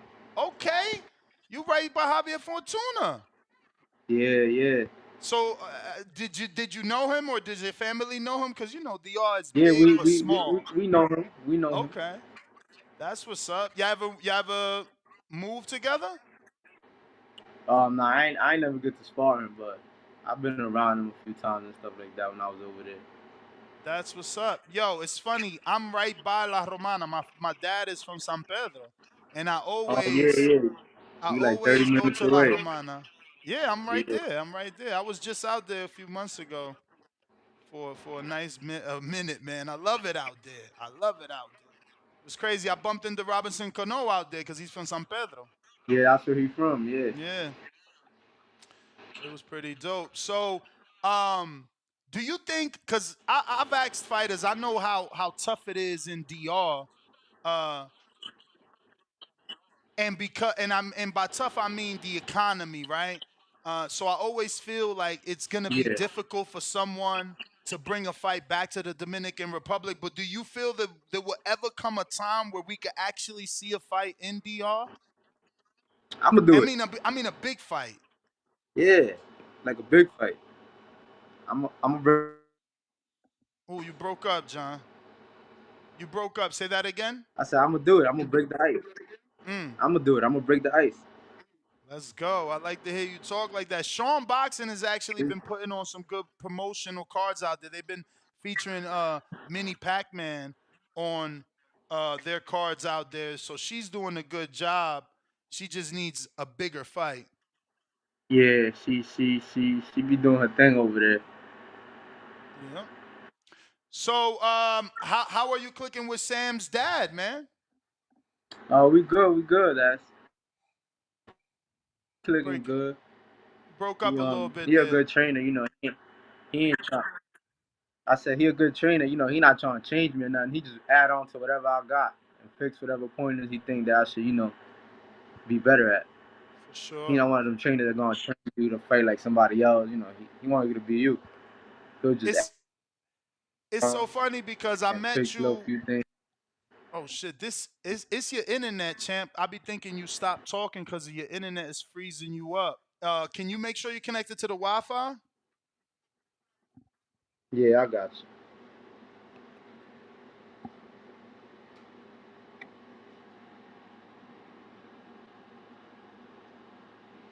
Should be good now. Yeah. So I was gonna say it's interesting how you being from New York, but I think I met you in Passaic, right? That's where I Yeah, used to we see met you in get Passaic. your sparring and shit. I seen you in Passaic at Glenn Tapia's gym, but you also know Vito, and Vito's training in Texas now. I don't know if you know. He's in Houston with Ronnie Shields. Oh, I ain't know that. Yeah, Milanecki Jr. just started. I interviewed Ronnie yesterday, and he just started with Vito the day before yesterday. And Vito's out there, and they Oh, training okay. for a fight for November. So it's just interesting. Both of y'all, basically trained out the same gym because that was Vito's gym after Glenn, and now y'all both in Texas. It's pretty interesting. John, Yeah. I see on your Instagram you got Rock Nation in your bio. I'm gonna be honest with you. I thought Rock Nation stopped fucking with boxing. I know that Rock Nation sports is still a thing. So, are you with them, or what's the situation with that? Yeah, they pushing me right now. Like they just got back into boxing with me, so we about That's to what's have up, something big announced very soon. Okay, okay, that's what's bro. up. So what is this all about? That was in DR when I was trying to make the team over there. The ring fell apart. So they drew a square. They was like, nah, y'all gonna fight regardless. They just drew a square and they made a ring out of nothing, and then we fought. And that was how y'all was gonna make the DR team. Yeah, that was on the DR team. I was trying to make the team and all that.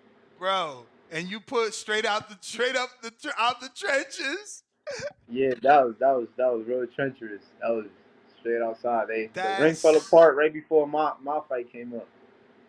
that's crazy. And I can see the chalk Yeah, the line. chalk. Oh my Yeah, god. yeah. They was like, nah, Yo, y'all gonna fight. Don't worry. did they use the chalk line after you caught the body? Cause my man looked like, bro, that's so dangerous. What if the head hits the concrete? Ay Dios mío. OMG. That You was know, funny. Dominicans don't care. Bruh. So Talk to me about road work, man. I feel like that's the most important thing, but it's also what people hate, right? Like most fighters hate that road work. When you find someone that loves it, like I seen Abel Gonzalez did 15 miles. That's too much. I think that's too much, bro. And he kept a 9-minute pace for like 10 of those miles, bro. That's insane. What's your strength and conditioning like? We do a lot of road work over here. So, That heat the different other day, too. yeah, the other day we was doing sprints around the like around the football field. You know, they got a track around the football field, like a high school football field. Mm-hmm. I did the first sprint around the whole field in like a minute and like 10 seconds, Damn. That's and 400 usually on the track for then I 100 did meters. then I did then I did two sprints around it, and I did it in like I think it was like 2 minutes and 57 seconds. Damn. That's certainly fast, man. Yeah, so we be working over here How often do y'all get road work in? Like how often do you run? like every other day. Okay. Yeah. Okay. Well, John, man, give out your social media, man. For anybody that isn't following you, can do so. I definitely want to continue to stay updated with your career, man, and making sure that our audience knows what it is you're doing and when you're doing it. Yeah, for sure. Everybody can follow me on all platforms at machine_1017. All right, champ, we're going to get you back on for the victory lap, man. Yeah, for sure. You already know. Easy. There you have it, ladies and gentlemen. John Vallejo, right? Vallejo, yes, sir. Vallejo. He Dominican. You asking me how to pronounce his name? That's crazy. Because my pronunciation in Spanish, I was born here. You just heard me in my interview. I Why was are you born such a here. hater? I was born here Bro, like your 20 father years used to later. drive you back to Mexico in the pickup truck. Stop lying. You told me mad stories about being in Mexico. So Yeah, in the Tahoe, it's not different. the pickup truck. Like I got sent to DR when I was 2. I was never sent to Mexico. Exactly. Never. See, you wasn't terrible. The terrible twos for my family was terrible. You was so bad they had to ship you off at 2. Had to ship me to my nana. Rest in peace, my nana. Feel me? And she had to get you together. She got me right. She would give me the moon if I asked it. She loved me. Shout out to my abuela. What's up, CYP? Yo. What's good? Oh man, shit. I've been trying to figure some things out. So I've been in the lab on my CYP discoveries. on my discoveries.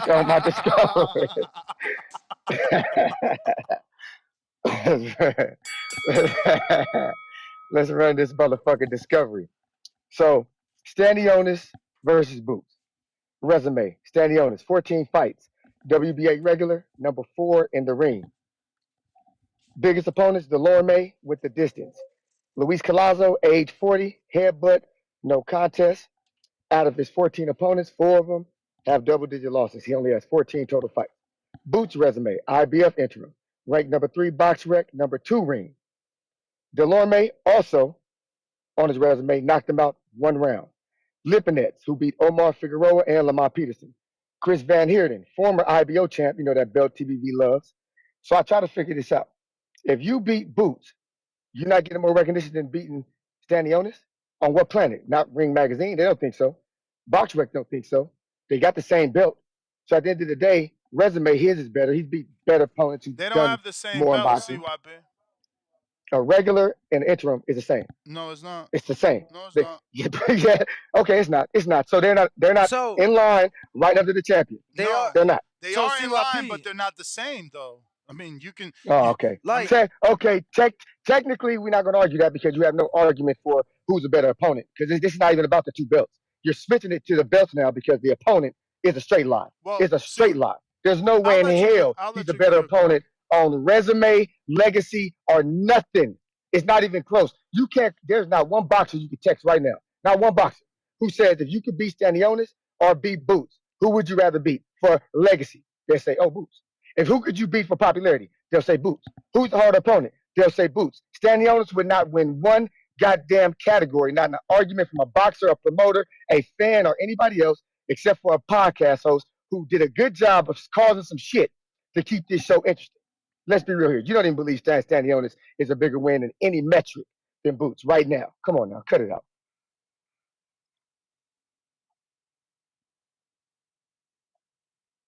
Is you done? Oh no, I'm good. I'm good. Oh. Yeah, so that's why CYP is good, Thank him because he is keeping the show going because he slightly always changes the debate to make it fit his argument because I was specific. My argument for Terrence Bud Crawford was that he would choose Stanionis because Stanionis is labeled the real champion, and when it's time to talk about how many champions you fought, Stanionis would not only be labeled a champion because he owns the regular, but he will also be labeled a active champion because he's actively defending the regular. I never made it about popularity. I never made it about resume. I made it about when they put Mayweather, Canelo, and Crawford on the screen like we do, but it's not your time. and we show their champions, Stanionis will be listed as a champion, just like David Avanesian. That's why we got into the David Avanesian question. So hopefully that refreshes CYP's mind and he understands that I was trying to remind him. I know. But the thing is that, he's good at making his own arguments about things that he believed, but that wasn't the conversation. You see how he took a shot? Only on a podcast here would they say some shit like, bro, we never said it was a greater win. We said Crawford would choose it because it's a true champion. You wanted to water down the belt and say they're the same to, again, win the argument. You could never win. You're a bum. So the truth is, interims are not regulars. Danny repeatedly tells you here the regulars accepted in the Hall of Fame. Recognized. Interim is not. Right. Interim is just an interim title, meaning there is another champion in that division, and some shit is going on politically. For example, if an individual won a interim in a division but didn't win the regular, the International Boxing Hall of Fame would not acknowledge that interim title as a champion. But if the individual won just the regular, not the super, but the regular, and nothing more than, the International Boxing Hall of Fame would acknowledge. And it was also cute. It was also cute how he tried to build Boots' resume off of Lipinets when the true champion in Stanionis holds the true welterweight wins, not dudes moved up from 40 that are former champs. No, he beat Butayev, who holds the only win over Jamal James, who was undefeated. But it's funny that we left that out. Maybe he couldn't pronounce Butayev's names. Maybe he forgot how tough and rough and good Butayev is. Or maybe just simply he didn't watch him and he only knows the big names. I was in the building for that one. Oh. Jonathan Lambarena, $2. CYP was so civilized until Ness made a valid point. Thank you. Actually, Boots was on that card. That's when he fought Thomas Delorme. So you're saying he was on the undercard of Stanionis? You so mean. No, it was. You so mean. Yeah, I mean. You so mean. It was the undercard. Stanionis and Jamal James were the main event indeed. Not Stanionis. Butayev, I'm sorry. I meant Butayev. You so mean. Why are you helping me make my point in CYP? Now he gonna say we tag teamed him. Tag team, back again. You know who this is? 203? 203, that's my man Cliffy. Cliff in Connecticut. Ew. What up? Yo, did you create Cliff Notes? What didn't he say? I said, did you create Cliff Notes? I have no clue what that is. Y'all know what Cliff Notes are? No? Yeah, I know what Cliff Notes are. Why are you saying that? Because my name? Like, that's a corny joke? Yeah. It was a dad joke. Yeah, it was. I know what the fuck you was talking about. Yeah, play the womp womp womp womp. Next, you got that button? Play that shit.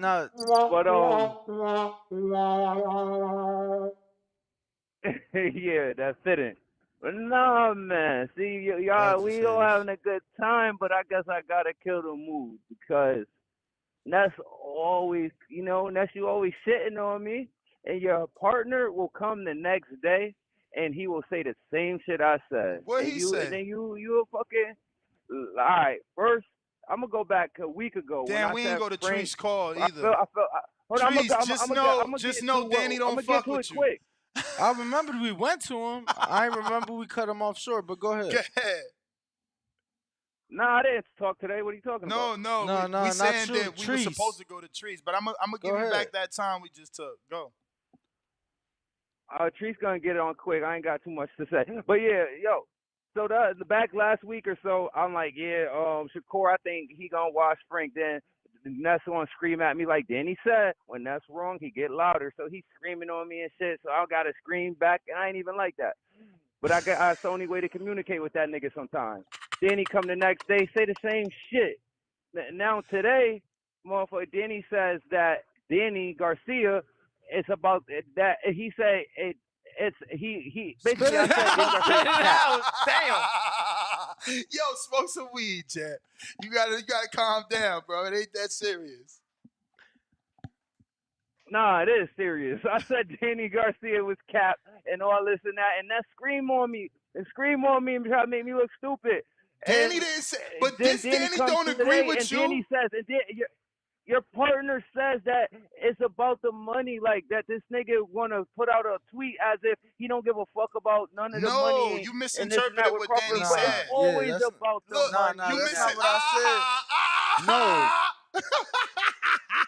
Yo, dudes can't comprehend. The caller was trying to say, "Oh, Danny will be this and that," and I'm like, "Bro, Danny don't even want to fight Bud." And I was saying that and saying he gonna bring up how he comfortable and worried about investments, but he ain't never made that kind of money, so that's his way of saying he don't want to fight. But Danny, that makes my point. But is brother, that if it was about the you money, saying that if it was about the you're money, saying he that would he's want not to gonna fight. make that type of money. You're basically saying that money is a motivating factor on why he would fight him. No, because if it was, he would take so the what fight. are you saying then? If money was a motivator for Danny, he would take. You know what I'm saying? He would at least be So what was your calling for point it. then? That he don't want the If money has fight. nothing to do with it, Danny, That what he point don't were want you the making? fight. The Contradict caller. yourself. I'm not contradicting myself. The caller was saying that Danny would be a great fight and that Danny would be a better fight than these other guys, and I'm like, bro, a great name on a resume. He was saying. I'm like, you want for Danny what Danny don't want for Danny. But it's funny how he only heard what he wanted to hear to win the conversation. Ha ha, Anthony. If it was about money, I'm gonna go after Bud. Yo, that's the thing, right? He's saying Danny only calling out. He. Let me just give you context, because maybe you do feel what he's saying.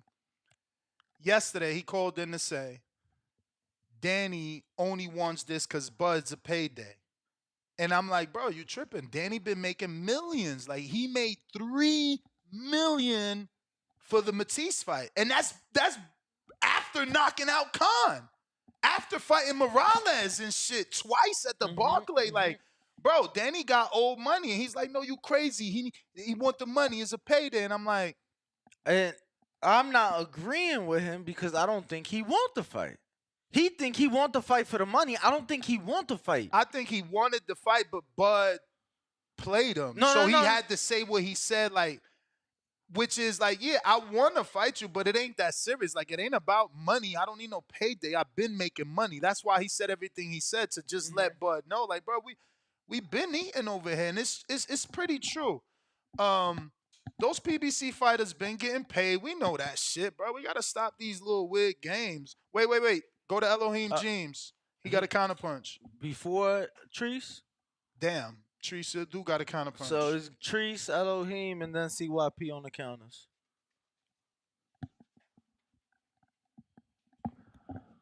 Yo. What up? Call him Breathe Heavy Danny. Hey. What'd you say? Danny breathing heavy. You heard him? Go ahead, Treese. That boy. He tired of your bullshit, Ness. You keep putting him through the ringer. He's sick of it. That's why he breathing heavy. You got him working hard out here. But hey, I got Lopez winning the fight to hit the topic and whatnot. How many? Hey, hold on, but I got a couple counter punches in. Fucking, if not, charge me. You know what the fuck going on? Ain't shit. But hey, I got Lopez winning the fight to hit the topic and whatnot. I heard Otto Wallin on here. Shout out to him. Good shit. I see he moved past that Jerry Anderson shit real quick because he know what the fuck going on. But we gonna let that breathe. I mean, and hey, but I'm coming to that fight party and shit. I'm gonna see y'all on the 30th. I'm gonna go ahead. I'm gonna be there and shit in the building to watch Charlo put the beat on motherfucking Canelo. You understand? Yeah, you heard it here first. Charlo gonna put the beats on Canelo and shit. Hey, next year the weed, nigga, quit coughing and shit on my call and whatnot. But hey, that's that Newport. Thurman, go ahead and fight. Crawley, nigga. He calling your name. Go ahead and fight him. That's a nice little get back fight. Since everybody clamoring like they want to see him fight, but I said, I need to see him fight somebody first. He can't just jump into no title fight with Bud. I ain't gonna. It'll be cool. Like when you see the poster and shit, when you see the names, Thurman versus Crawford, or Crawford versus Thurman, however the fuck they gonna do it. It looks good or whatnot, but Thurman, go ahead and fight Crawley, man. Cody Crawley, he looking for you. He been saying your name and shit. Go ahead and handle that. That's a nice little get back, get right fight type shit. And then Tiger Johnson. Yeah. Ohio shit. You know what the fuck going on. Hey, we see you on that card, big dog. Go ahead and do your thing. What is that? What is that shit? Corpus Christi in Texas, sir. Right? Mm-hmm. Yeah. Y'all know what the fuck going on. Some real Ohio shit. Go ahead and tune in to my guy on the undercard or on the prelims or however the fuck they do it. I don't know. But tune in. Y'all know what the fuck going on. Y'all gonna see it. But shit, Albert Bell, we see you. October 7th.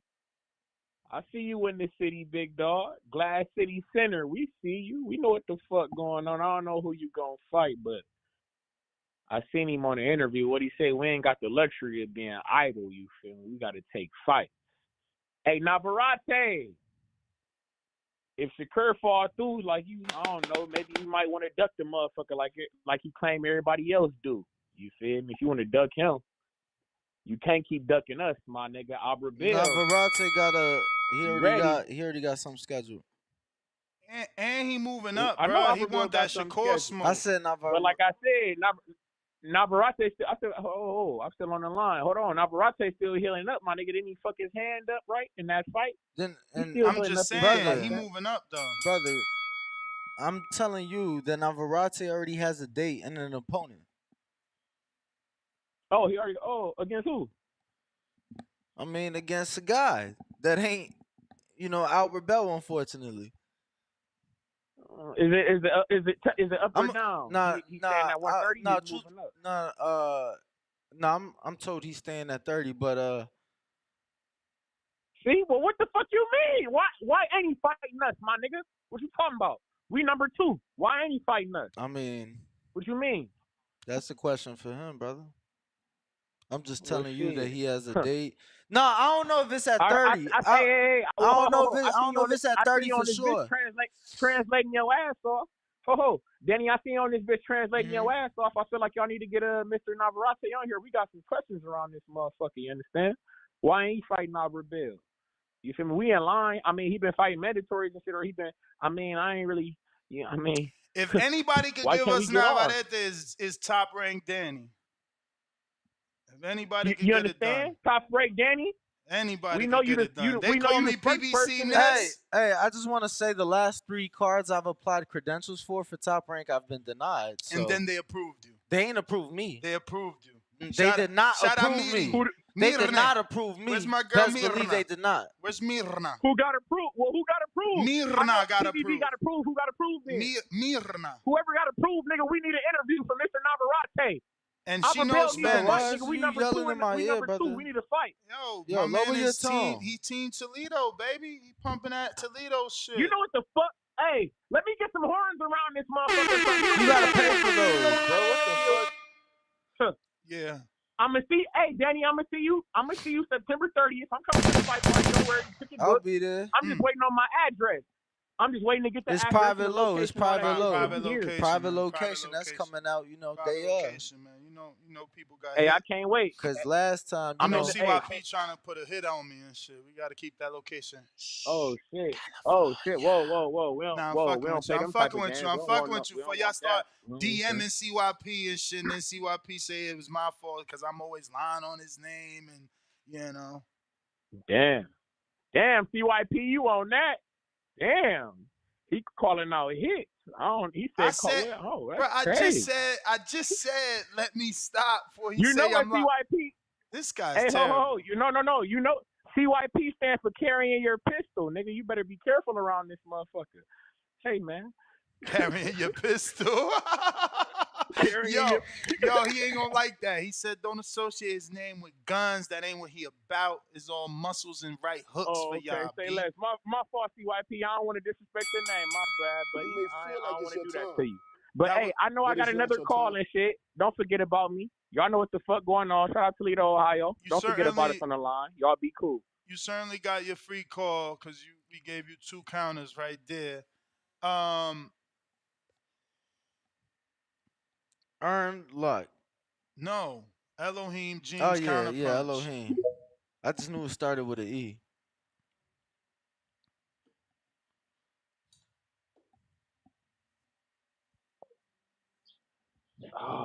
It's called 2 counterpunches. Rob in the UK.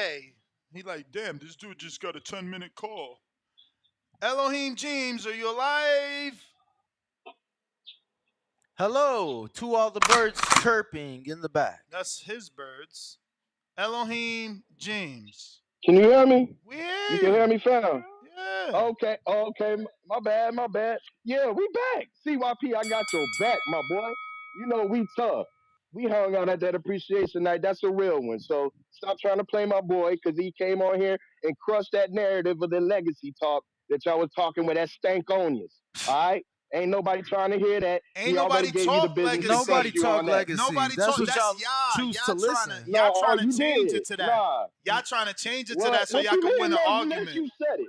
Ness, you said it. You said that if he had another champion on his resume, like an undefeated fighter, like Stankonia, it would be all good. So what are you talking about? No, he said that if he fought Stanonius, that it would be shown as a 12th champion. Yes, versus Boots not being shown as a 12th champion. Yeah, like he don't get that. There ain't no lie in that. Okay.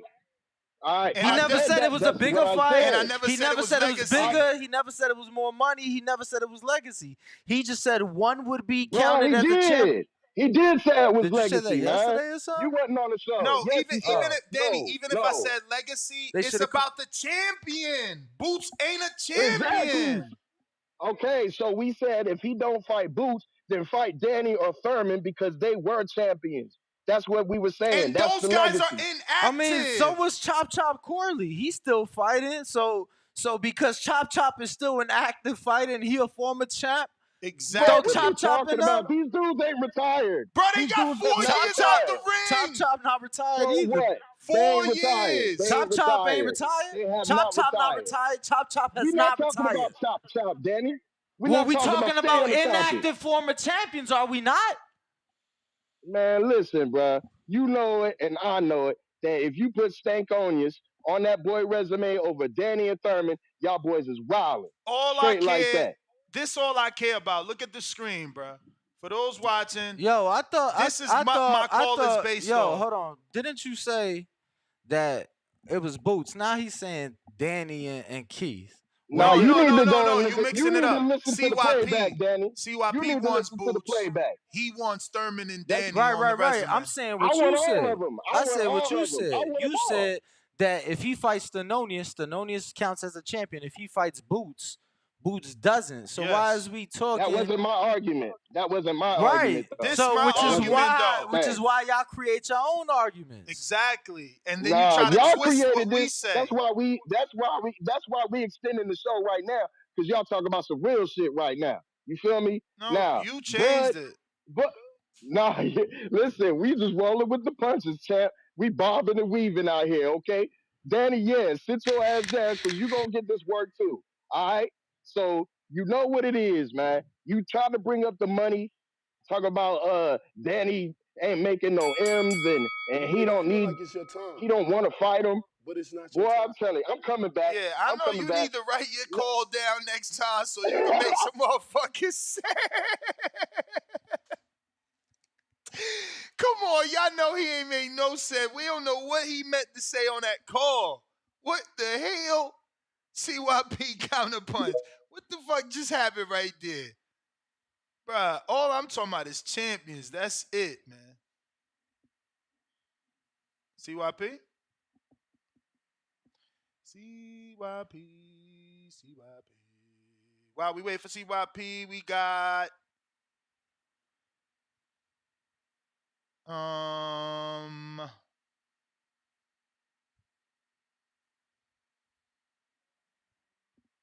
I guess that's RNS1. Nope, that's Trey in Omaha. What up?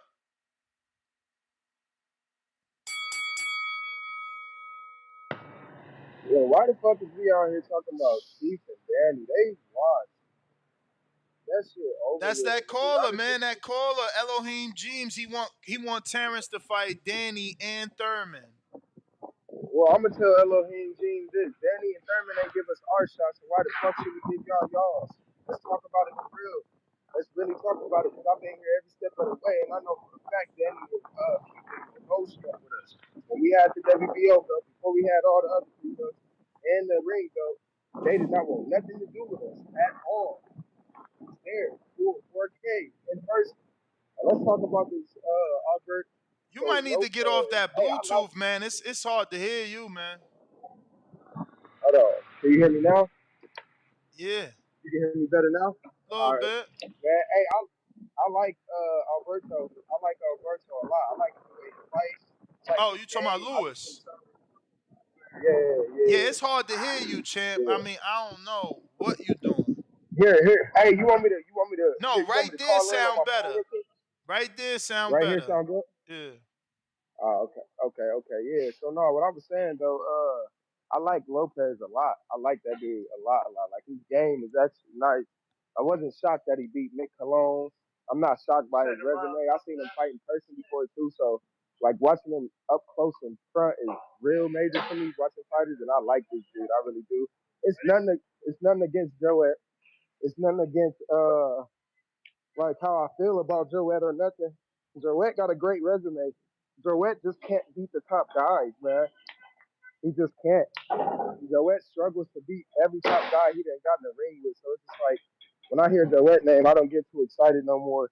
But because back then I kind of really wanted Joet to beat Navarrete. Like I was rooting for him to really do that, and he couldn't get the job done. So I don't know. That's just me on it. But but other than that, shout out to TPB and thanks for having me on the call for real, man. I'm out, man. Good luck this week, y'all. All right. Trey, thanks for calling in. CYP back at you. Yo. Yo. Shout out my nigga Elohim. He a real one. He funny too. He a real one. I wish he would call in more. Cause he could be a caller of the year if he just put more time and effort in. Cause my man is really like he a real people person and shit. Fuck with him and go follow his page and support his business too. All right. CYP Discoveries has found out this. Interim versus regular. The same unless there is no super WBA champion. So, since there is a super WBA champion, which is Earl Spence, that makes the regular title the same as all the other interim. Let me explain the definition. The WBC elevated Charlo and Devin. The WBA elevated Thurman. The WBO will elevate Tim Tszyu once the fight between Charlo and Canelo take place. The IBF will elevate Boots if Bud ever decides to drop that belt. All the interim belts on the other organizations are the same as the regular because the regular doesn't have an interim, but they fit into the same minor category. I think some of y'all don't understand that shit. It's just a different name. If there is a super champion, there's a champion underneath it called the regular. If there is no super champion, the regular champion is the full champion. Same way with the IBF, the WBC, WBO. The regular champion is that. The interim is the low-key regular in a different name. If something happens to the main champion, the guys underneath become the new champion. That's why I said they are the same. They both have the same belt. If something happens to this dude, you champion. Something happens to this dude, you champion. Something happens to this dude, you champion. If I'm lying, why the fuck is interim Tim Tszyu about to be champion on September 30th without fighting nobody? Because he's the interim champion underneath the real champion. And if he gives it up or gets stripped, boom, you get elevated. That's why they're the same. This is not about which the Hall of Fame recognized it or not. We are talking about, are they the same? Are they both minor championships? Yes, I have said it multiple times. Tank has minor belts. I do not discriminate. I do not like being wrong, so I don't play favoritism. Yes, Tank has minor championships, not the major, because the super champion is Devin Haney. It is reality. Argue that shit, but I guarantee you can't look it up. You can't look it up and argue the shit. You can only argue that shit with your fucking opinion. Danny, check your DMs. I sent you the articles which explain this shit in detail. It's not my opinion. It's the opinion. CYP out. You know, now I get what y'all say when y'all say, you know, Ness, just because you yelling don't make you right. Like, the dude is literally arguing with himself. I wonder if CYP is that movie with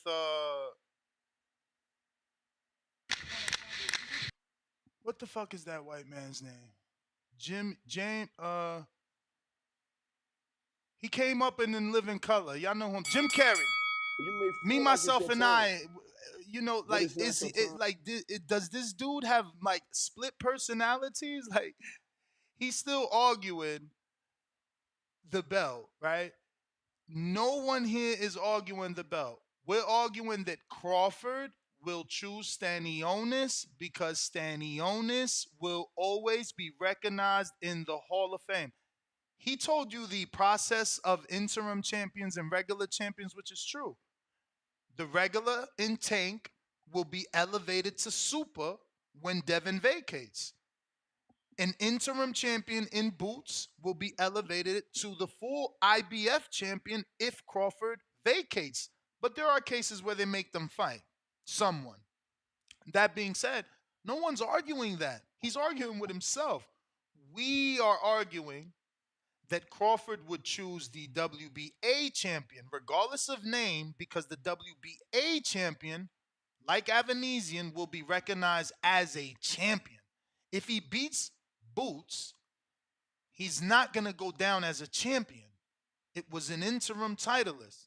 It'll never go down as a champion. It's just that simple. I mean, we're not arguing anything else. You taught everyone the process for interims and regulars. Teach us the process now for the Hall of Fame, because that's what we are saying, that the Hall of Fame recognizes the WBA, and that's why we believe that Crawford would choose him. You can call them both minor champions, but only one gets recognized as a champion. That's the difference. You can call them what you want. Hall of Fame calls them something else. But I'm actually texting the Nevada Hall of Fame to ask their stance while I go to Allen, who doesn't sound like is connected. Allen, you might need to hang up and call back in. Cormel, what's up? Chrome, though. They say Chrome. Oh, excuse me. He's good. Well, so I want to call back on the Keith Thurman and Danny Garcia, man. Keith Thurman ain't fought nothing but like 3 times in the last 6 years, man. Ain't nobody thinking about his inactive ass. And Danny Garcia right now, I don't think he calling for the Crawford fight because he make a little good money. But at this point, that's all he fighting for because he damn sure don't be looking good when he fight. I mean, I think last time he looked good was at like 140. He looked good at welterweight. He don't look too good at 154. I think he going to 169, something like that. I'm hearing. I mean, I think he going like the 160. I ain't sure, but man, Crawford got plenty fights. Because if the Earl fight don't work, hell, I fight Boots. I mean, everybody say Boots don't sell, but I feel like Crawford itself can bring in down there 300K. I know his last one did probably like 150, but with all these interviews and all the new fame and new fans he got now, I think he can do from 250 to 300 off the strength of his name itself. So I don't know what people talking about. Like Crawford ain't got no options. Like he can't do nothing without some of these other dudes. Like if Jamel beat Charlo, which I hope, I think Jamel gonna win, but I hope goddamn on Canelo win, just because I want to see Canelo and Crawford. But even if Jamel do win, I feel like Crawford still got options. He can still go back and bash Keith Thurman, but I wouldn't fight his ass. He wouldn't fight me. But no, that's also what I really had to call and say. All right, Chrome. Thanks for calling in. All right, man. Alan, we can hear you now, or at least we should be able to.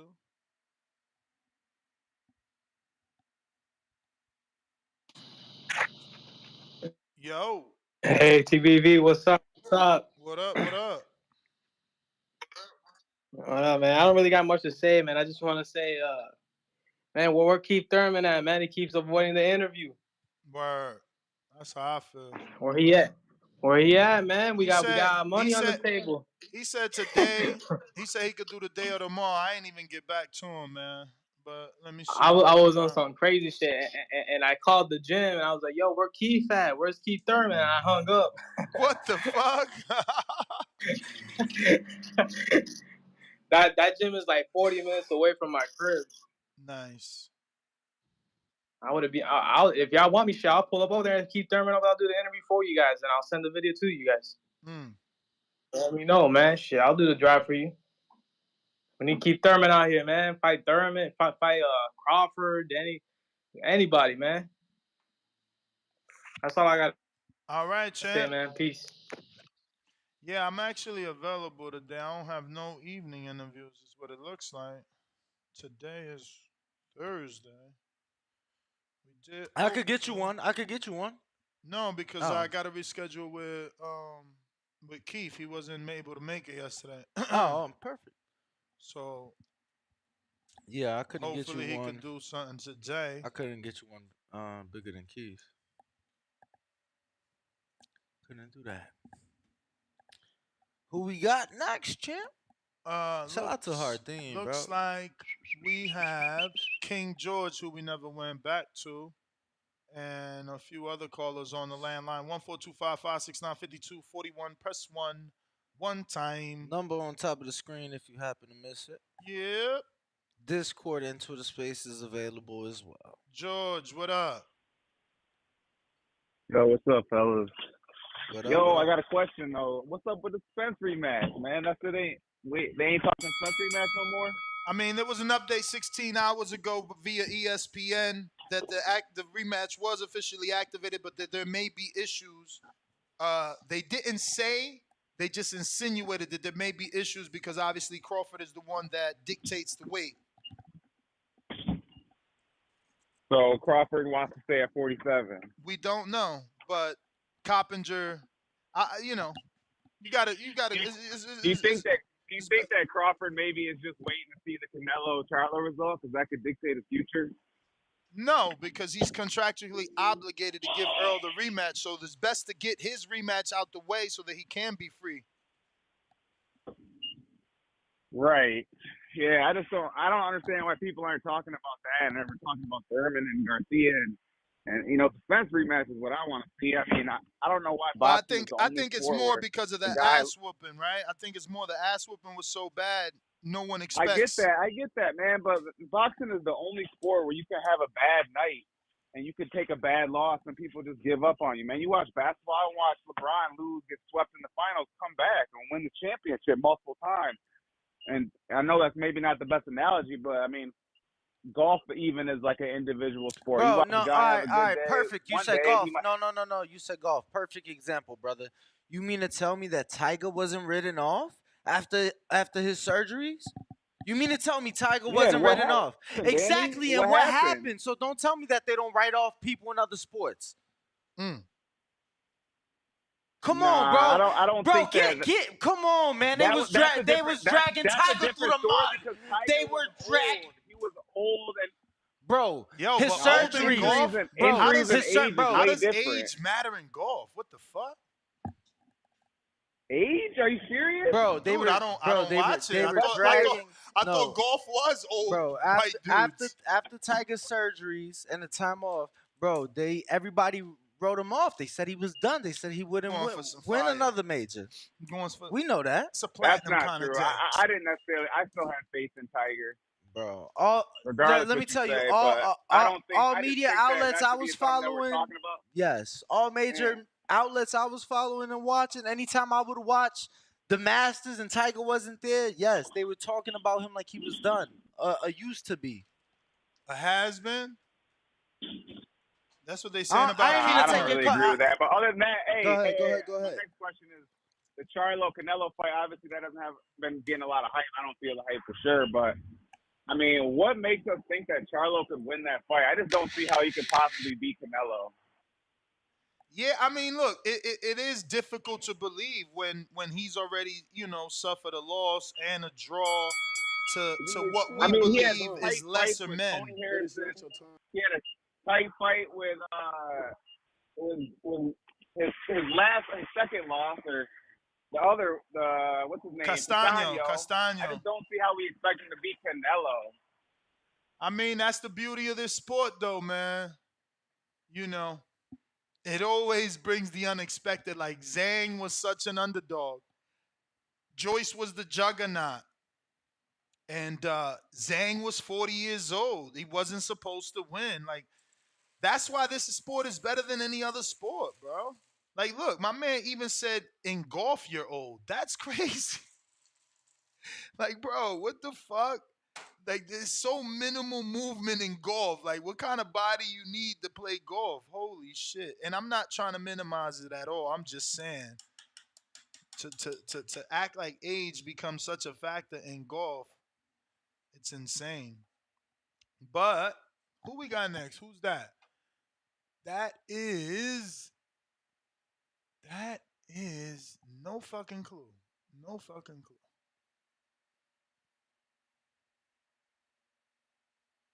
While you waiting for me to get to this call, go ahead and hit that thumbs up. That's actually Rob in Vegas. I should have known that. What up, Rob? Yeah. What's going on? Hey, I don't think he was saying like the age necessarily in golf, because I don't think age matter in golf, bro. Them dudes be winning that shit when they on the hill. So the age in golf shit don't really matter. Niggas wrote Tiger off because he got hurt. Like, after Exactly. that injury, It was all the injuries and the surgeries. Yeah. Damn. But what kind of After injuries that did he injury, get? it was The just, shoulder No, or something? it was back surgery. He got back surgery. he got in a car crash, fucking around with his title. Fucking with what? Tiger had that car crash, but he had some serious injuries and shit, so that's why we had to write him off. But yeah, man, I don't know about that Danny and Keith shit, bro. It's pointless for Crawford to fight them, bro. I don't think that's a good idea. If he is gonna get Stan Jonas as a name, I guess with the belt, but I don't fuck with that either. He better off just sticking to the Spence rematch. After the Spence rematch, go ahead and fight Canelo and Charlo winner. Like, I mean, the plan is set. I don't know if he needs to do too much more. What would be the purpose of anything else? Mm-hmm. It just seemed like a whole bunch of running around for nothing. Fighting. Oh, we're gonna fight Thurman now. Then we're gonna fight Danny now. Like, for what? Like, what's the point? What do they bring to the table? What's the, like, who's gonna buy that? Like, I'm not buying you that. I don't want tripping. You tripping. There are people that will buy it. It will sell and it will cover Crawford's money, right? Like, if you're PBC, you're looking at 150,000 bars times $80. We're looking at 12 million. You giving Crawford, what you giving Crawford? 3 guaranteed. Get the rest on the back. It don't even matter what you give him. It's 12 million there. You feel me? Once you give whatever percentage, there's enough, and we ain't even talking gate. Let that man go back to Omaha. Yeah, nah. Remember, We not trying to do a million buys. No. We not trying to do a million buys. We just trying to make a couple $1 million. And $12 million, not including your gate. Let's say your gate brings you in another 2 to 3 million. Because Ryan Garcia did 1.7 with 1.2 to 7 with to go in Antonio. I mean, shit. No. What Crawford gonna do? Stop playing games, bro. Numbers is power. He already said it. He ain't trying to get to Floyd 50 and I up. know So what he want. if you ain't trying to get to that 50 no. I know what he want, and I know what he gotta said. Get that back. I'm just saying math makes sense. I know what he want. I know what he said. You know, according to Crawford, got 2 fights left. Yeah. Earl and one more. Yep. You may feel exactly. like it's your time. That's crazy. Well, wouldn't it have to hold on real quick? Wouldn't it have when you can answer this after? Wouldn't it have to be a rematch with the winner of Canelo? Somebody gonna have to be a rematch. Yeah. Well, only one way. You know, Canelo get his rematch. I don't know about Charlo getting no rematch. They ain't give Porter no rematch. You feel me? They did Porter dirty. Right. But let me see. That was the last call for alcohol. And I want to check here because somebody said, "Yo, betting show. Is there fights tonight? Am I slipping?" Nah. Today's the 14th. They just said there is fights tonight. Motherfucking Dion Nicholson fighting. Get the fuck out of here. Who the fuck is Quentin Rankin? What type of money y'all giving on my boy? Oh wow, that's low. Oh wow, let me see who this dude is. What schedule are you on? Because Dan doesn't have anything. I'm on Bovada. Oh. I'm on fuck the schedule. We on the schedule with the money at. Because all the fights don't be giving you a spread. Yeah, but usually if fights aren't on the schedule, they're not big enough to be on the line. Damn, he fight tonight. Would he answer me? Would you answer me?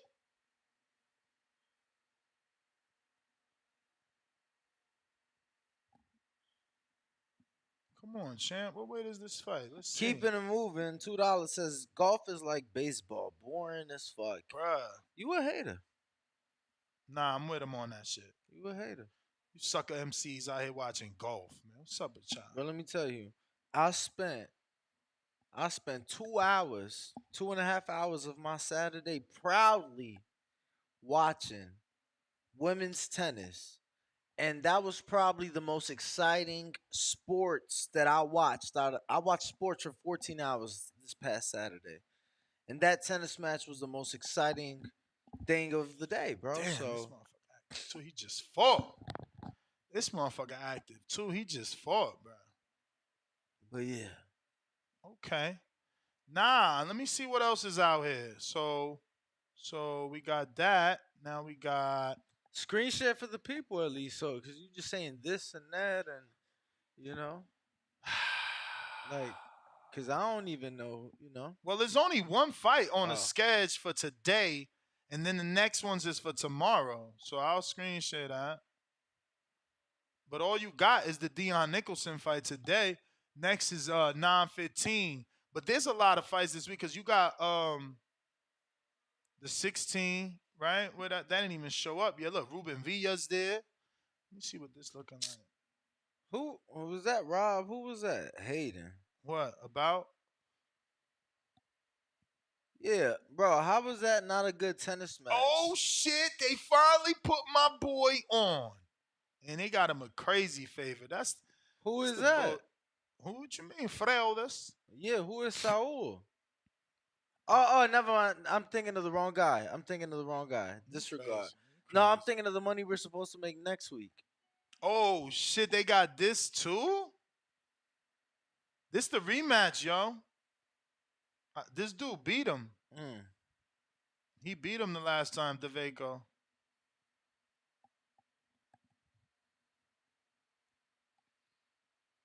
Oh, he lost. Okay. So why they doing a rematch for DeVaco? The fuck?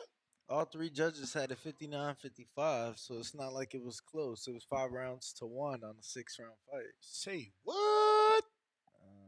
Alrighty. But let me see. I mean, it's some shit out here. There's some shit out here. Go to next week. This Tiger. Damn, they got him 15 hundo. Jaime. Jamaine. It's fucking dog, man.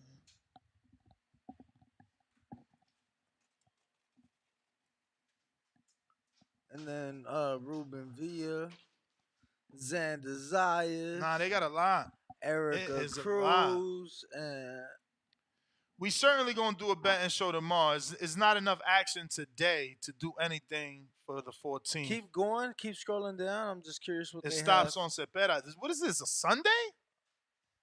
Oh, no, today's Thursday. No, that's Saturday. Okay. And then Junko on a Tuesday. Monday morning. That's crazy. Who getting Japan, up for that? In Japan. Who this? Kenshiro, your boy in them? This the one. I already put money on this. I'm gonna show you. Austin Williams. What Austin is that? Is that Ammo? Yeah. Oh, he finds Steve Rose. Oh shit. Yep. That shit low. Damn. Why they got it like that though? Oof.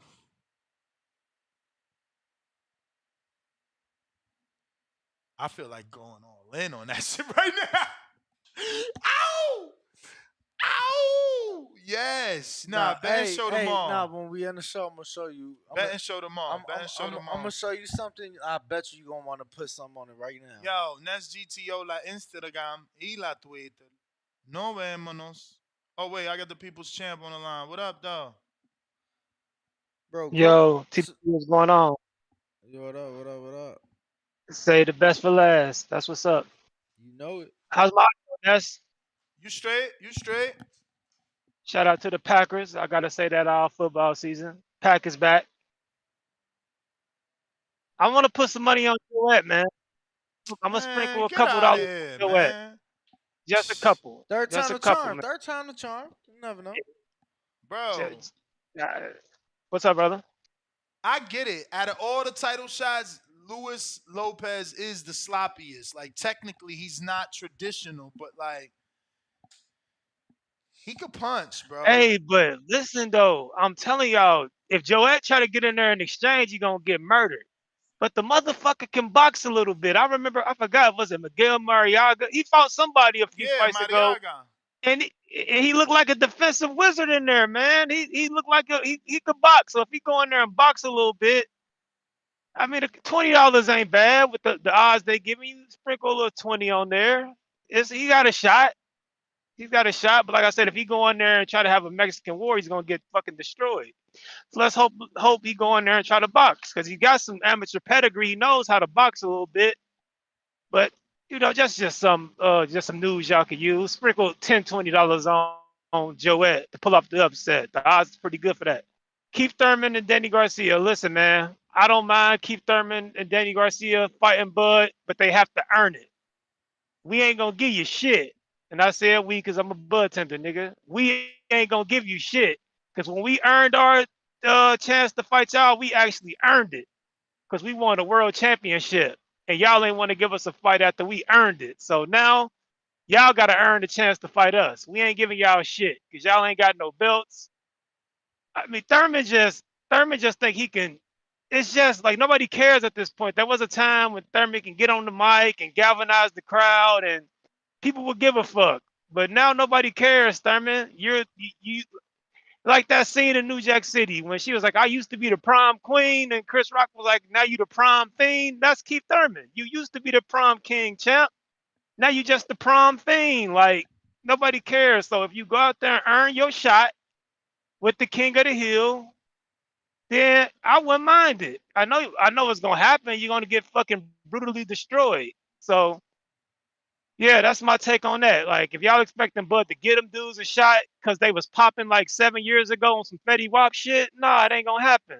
But if they go out there and do some shit, I understand. Hey, I'm I gonna see it. I don't even fuck with you. You know I don't even. So you ain't hear that? I mean, he here now because he stopped. I heard it, yo. Yeah, I heard it. What's up? You know I don't even fuck with you because of how you start your calls. That really offends Right. me. What, the AJ trucking?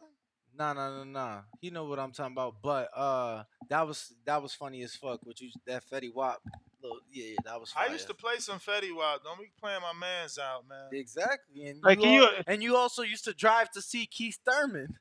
I did. Yeah, like, You can live you in imagine Florida, like a you won't Fetty go Wap see asking for Keith. like? Fuck you mean? Can you imagine Fetty Wap asking for like 100,000 for a show? Like Bro, this is free Fetty 2015 or some Wap, man. shit. Like Free motherfuckers Fetty Wap, laugh man. at him. Free Fetty Hell Wap, no, man. boy. He was selling fentanyl, boy. Hell no, he tripping. I mean, Nah, yo, That man, shit we ain't gonna kill get into people. that. Let's leave that alone. Free Fetty though. Free Fetty yeah. Wap, man. He did what he had to do. Once you Everybody in fall this. off, you do what you got to Nah, do, man. He had to pick up a side hustle. Damn, that's look, So crazy, yeah, free bro. that brother. That's But, crazy, bro. yeah, Like, man. what about Thurman, what happened to Thurman, royalties? Thurman look like he's smoking Fent. Like since he got the haircut, he look like a Fent head. So let's hope You Fetty Wap ain't serving disrespectful. that man. You Speaking of Fetty Wap, disrespectful but right yeah, now. Thurman, do something to earn your shot. I don't think Danny really cares, man. Danny is Danny Montana. Danny be on the beach in silk Versace shirts, Word is palm and born. Puerto You seen Rican his ass. boat? I don't think he cares about the fight. Like Danny Is living that that really life. his? You Like seen his boat? Is that What? really his? Don't fucking be disrespectful, Bro, man. people charter boats all the time. Ain't nothing wrong with that. Charter boats. Yeah, you rent it out for the day. nah, that's his boat. That's his Man, boat. this motherfucker, I'm out of here, man. I don't know. Yo, these- Yeah, that's his boat. That's my I Kyle don't TDE, know. man. Why they That's trying my to call. play Y'all take it Danny easy. out, Bro, man? I don't know. Bruh. I'm not in this man's. Yo, you know. just think about it. Like, there was literally conversations of Danny versus Floyd at one point. Of Google course. it. Like Danny Bro, and Al. I'm not saying he can't afford it. Like, I'm just trying to tell you, like, was the connection. unaware that he owned a boat. I was trying to tell dudes yesterday. I'm like, bro, I think it was that dude Cliff. I'm like, Cliff, bro, my man. No, it's Jay Billy. I love the audience, yo. I swear to God. I just read like 10 hilarious comments in a row. Oh man, y'all amazing. Word. But that is the end, right? That was the Keeping last it moving, caller. $2 said Nessa fan of Prom Fiend, damn disrespectful. Prom Fiend? Who's Prom Fiend? Keith? Is according to the caller? I don't know. What am I disrespecting? What the hell is going on here? fuck did I say, bro? I don't know. They so weird. Yo, we out, man. That's GTO, Ringwalk, Danny, the boxing voice. Shit, y'all ain't get the trees? Why you doing trees like that? You know we got the trees. Nah, that's his free call. Damn, You told Danny, him, you ain't no bro. co-host, On my man. mother, you told him, nah, you got your counter and your free call. No, I said we gave you your 2 counters. You still got your free call, Tree. You know what the fuck going on, bro? That is not what you said. Man, You know what the That fuck is not what you going said. That might be on? the case, Danny, but why you that trying ain't to what play he a nigga said. short, man? Yo, Be why he cool. trying to hold you back, man? Hey, He trying to hold your Danny, greatness back. Hey, Danny, we gonna get you to the strip club and the Hennessy and shit. Be cool, man. We gonna get you where you on the go, man. Hold on. Just let me get my little shit off. Bro, hold on. Going 2 on. questions. Be cool. 2 questions. Why do you think I want to go to the strip club, and why do you think I drink Hennessy? Bro, what's wrong with the hen rock? No, you sound like a real nigga, You bro. from Chicago, man. No.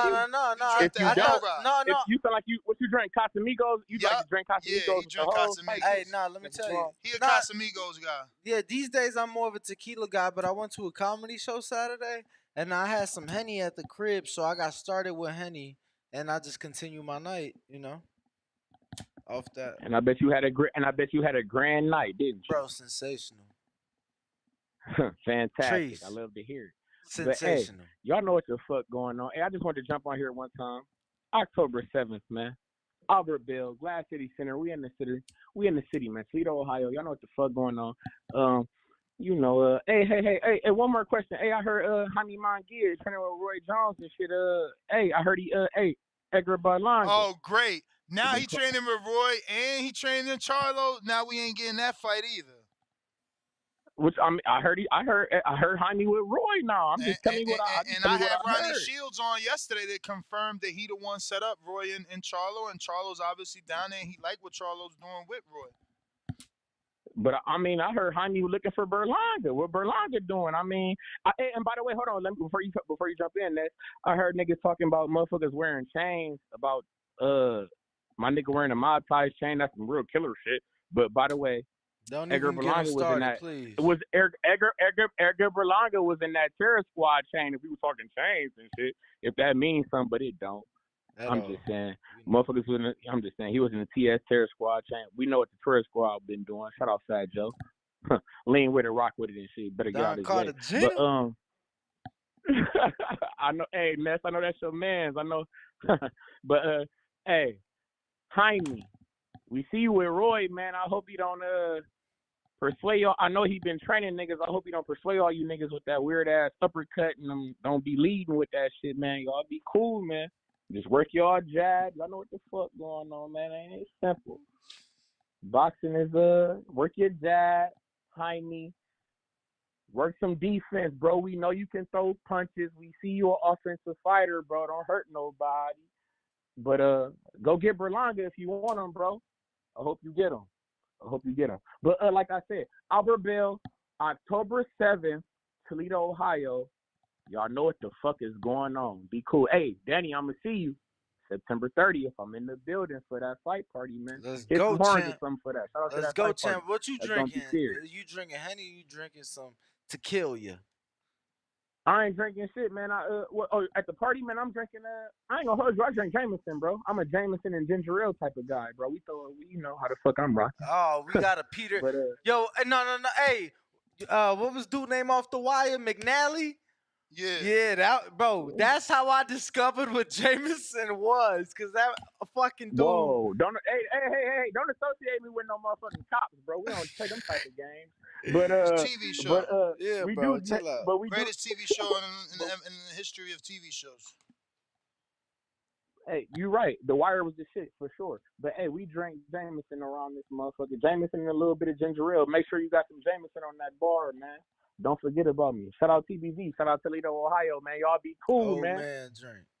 It's funny because the last time I threw an event, or the first time I threw an event in Vegas, is when I learned about Jameson and that people drink that. Like, you know, where I'm from, we don't drink Jameson.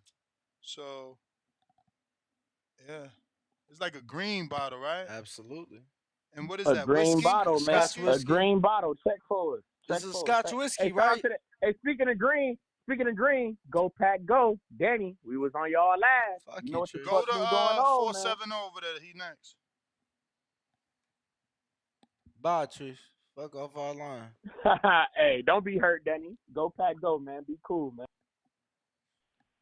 Fuck out of here with that shit. Hey, gather around TBV. That's if you're still listening, and get on down to these profound rhythms. Listen, I know y'all trying to get up out of here, so I ain't gonna be too long. But I ain't in no rush, man. y'all You been know getting me. I like that. I appreciate that, Ness. But y'all been getting a lot of pushback on this WBA regular business, and I just want to know, like, what's y'all source? Because I normally go to BoxRec because BoxRec does a good job of mirroring the belts that the International Boxing Hall of Fame recognizes. And when I look on Crawford's record, they don't count David Avanesian as one of his current or former champions.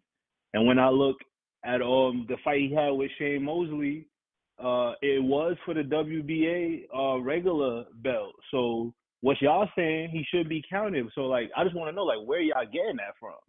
That it gets counted by the International Boxing Hall of Fame. The International Boxing Hall of Fame. I mean, like, people from I can't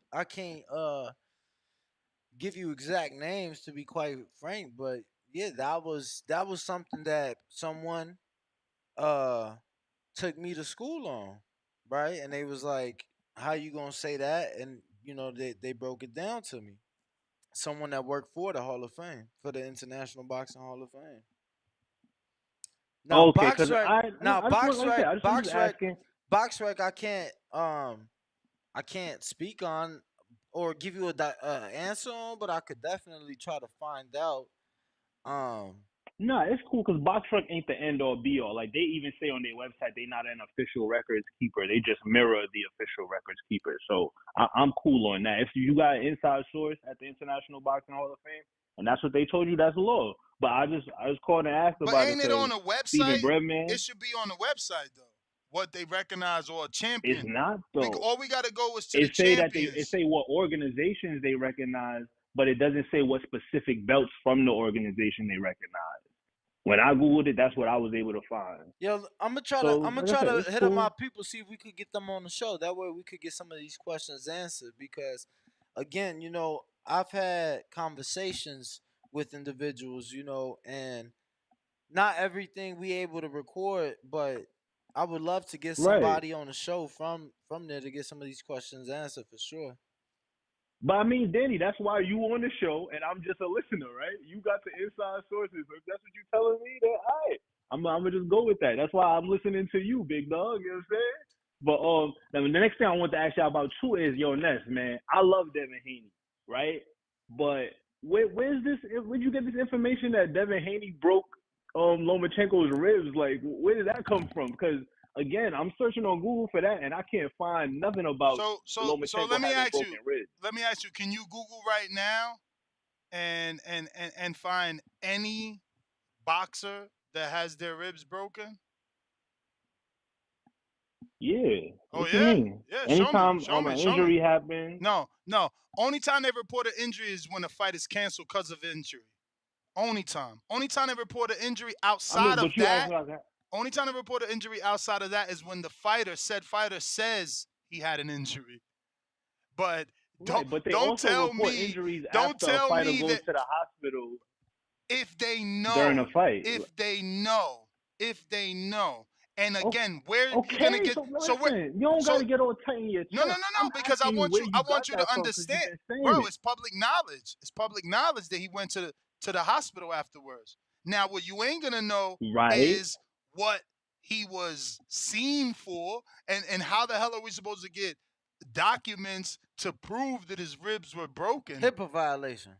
I mean, because they normally tell us, just like after Lomachenko fought Teofimo, he went to the hospital for his shoulder, and that was reported. Bro. When you guys fought Spence, he went to the hospital for his eye, and that was reported. Like, like you acting like I'm asking some outlandish question. Yeah, I mean, a rib, I just have never seen that. So Lomachenko all of a sudden went to the hospital, and nobody knows why he went to the hospital? Like, that's weird to me, no? I mean, so why he ain't back? And why Devin's taking credit for it? You seen his tweet? I didn't see the tweet. That's what I'm saying. I asked you to put me on. I'm like, yo, where'd you get this from? I screen shared it. Go to his Twitter, Danny, see if you see it. And I'll screen share it again before we end. But he quote tweeted the body word. I'll be having mad arguments with people in my family about this Haney Lomachenko situation. And if I could have some solid proof that Haney had broken ribs, I mean, that Lomachenko had broken ribs, then I'm going to be running with that. I'm going to be dominating these conversations, but I can't do that because I don't got no proof. Devin quote tweeted a highlight video showing the body work. He says, "Do your homework. Loma went to the hospital after the fight, but they don't want you to know that." And then he put like the little hiding emoji, right? And then I'm looking for Eag's response, but Egan said, "Yeah, we were at the hospital. We were there to make sure." Oh, he said, "Devin, wow, you got correct information. We did go to the hospital, and we were looking for you just to make sure you were okay, as you've been punched so many times in the head. Mm-hmm. But we've been told ambulances took you to different hospital. Mm-hmm. We was worried about you." So he said, "How about rematch? Scary?" And then he said, "I was at home having a threesome." That was Devin's response. So Igor Klimov, that's Lomachenko's manager? Absolutely. And he confirmed that Lomachenko was at the hospital? Yeah, except he made it a joke how he was only there to look for Devin. To make sure he was okay. Which makes no sense. And that they told him he was at a different hospital. Which makes no sense. But bro, hence why Haney is tweeting the emojis of hiding face and telling you it's a conspiracy. They want to hide it up. They ain't going to tell you the truth. Okay. Y'all screen sharing this on YouTube, right? I can screen share it in a bit. Yeah, Danny could do it too from my computer. He need to get used to that Just so we can take vacations. So I can capture it when I go back and listen. But I sent the counterpunch too. I sent the counterpunch too because I want to get this point off. Check YouTube. I just sent a counterpunch because I want to get this point off. You profound dreamer? Yeah. Yeah. All right. You ain't hear his intro? I ain't hear you play it, no. No, he sings it, bro. Yo, this dude pays no attention to nobody. You're sad. It's all good, Pretty, Danny. It's pretty all good, mean. Danny. You know what I'm saying? I listen to you, big How dog. I'm It's your sad. show, baby. But Go ahead, champ. But what I wanted to say is, Haney flipped the A side, right? He was getting shitted on before he became a champion, and Lomachenko ain't want to fight him, right? And he flipped the A side. And what he did when he flipped the A side, he ain't say, "Oh, y'all ain't want to fight me when I was a B side. Y'all ain't want to fight me on the way up, so I ain't fighting y'all whole asses." Nah, what he did, he got in the ring and he smashed Lomachenko, right? He beat him. He Well, went and it he was got in the also ring and part he of his beat that man. contract. It was also part of the contract. Nah, because he could have not signed the contract. He I mean, said, you know technically, what? I'm not gonna go after Undisputed. No. The only thing he could have technically and legally done was move up and wait to get out of the Loma fight. No, I'm saying he could have not took the Cambosos opportunity if he knew it was coming with Lomachenko down the road. He could have turned it down completely from the jump. He always knew. He always knew it was coming with Loma. It was part of a 3-fight deal. Exactly. Okay, all I'm saying is he knew he was going to flip the A side, and he still made the fights happen. My thing is Crawford finally flipped the A side, and now he up top, and instead of actually fighting dudes, he want to beat niggas up on Twitter.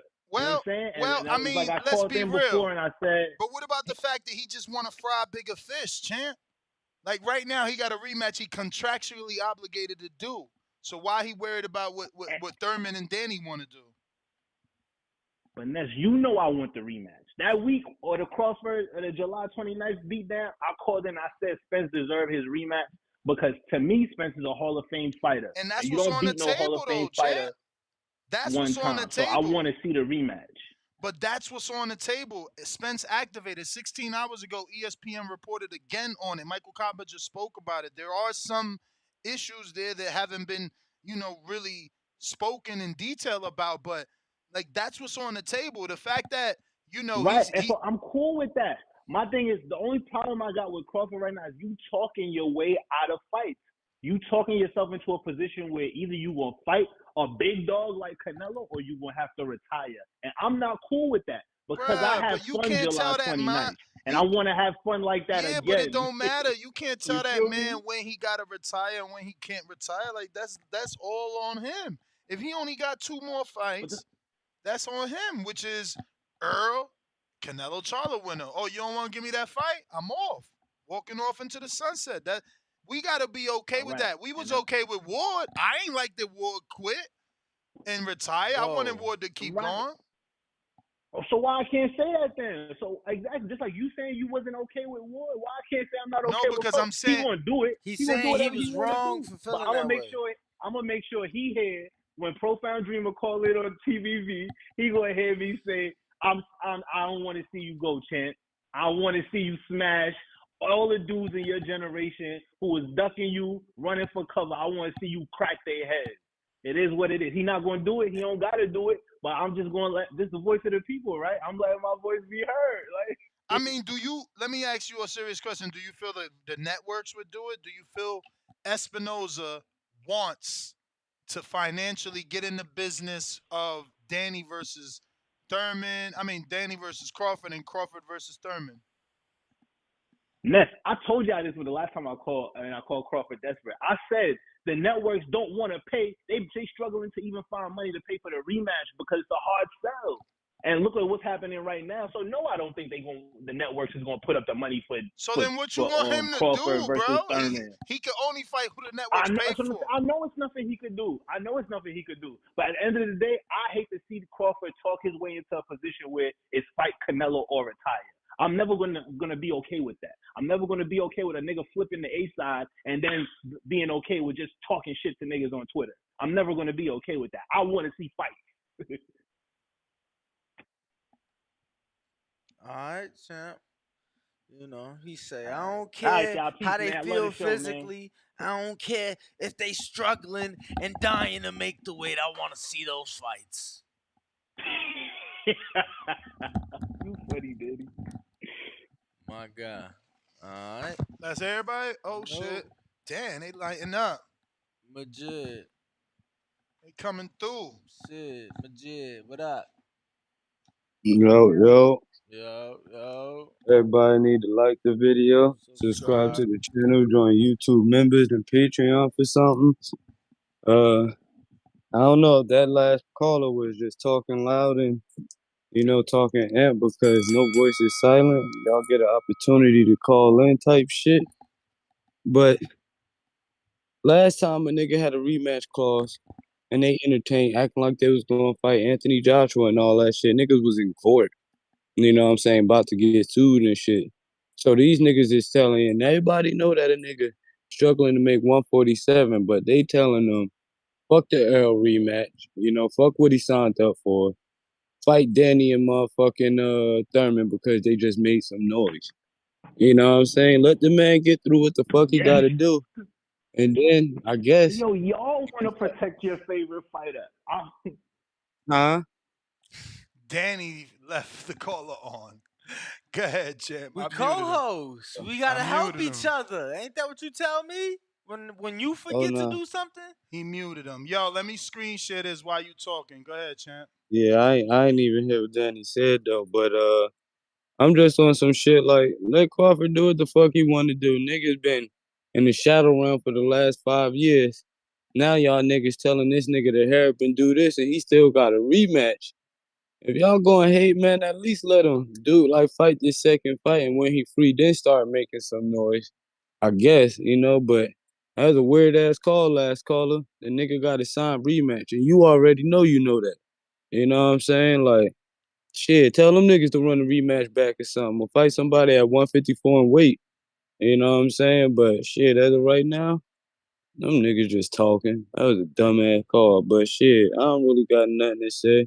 But everybody like the video, subscribe to the channel, and join YouTube and all that shit. But that's all I got, yo. All right. Damn.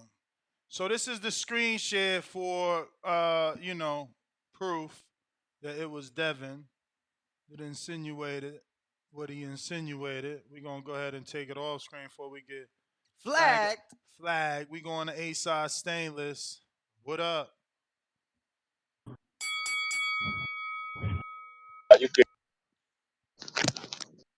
We hear you, yes. Sorry, I was getting off my Bluetooth. Yeah, I also got a comment on this last caller, man. You sound like a weird version of Line 6 or something with that shit. How Crawford gonna have to go in retirement if he don't fight the semi-retired Keith Thurman who ain't had a fight in 2 years, or the semi-retired Danny Garcia who ain't fought? When Danny fought last? Last year? Or was that this year? July of last year. 15 months So ago. yeah, these niggas both semi-retired already. And he talking about if Crawford don't fight them, then he gonna have to retire if he don't fight Canelo or Spence, man. The dude just took over a division and made himself the pound for pound number one. Like right now, he can fight whoever he wants to, man. So just fall back, bro. You know what I'm saying? Like it's only been 45 days since the last fight because of the knockout. Spence got like a 60-day layoff or something, right?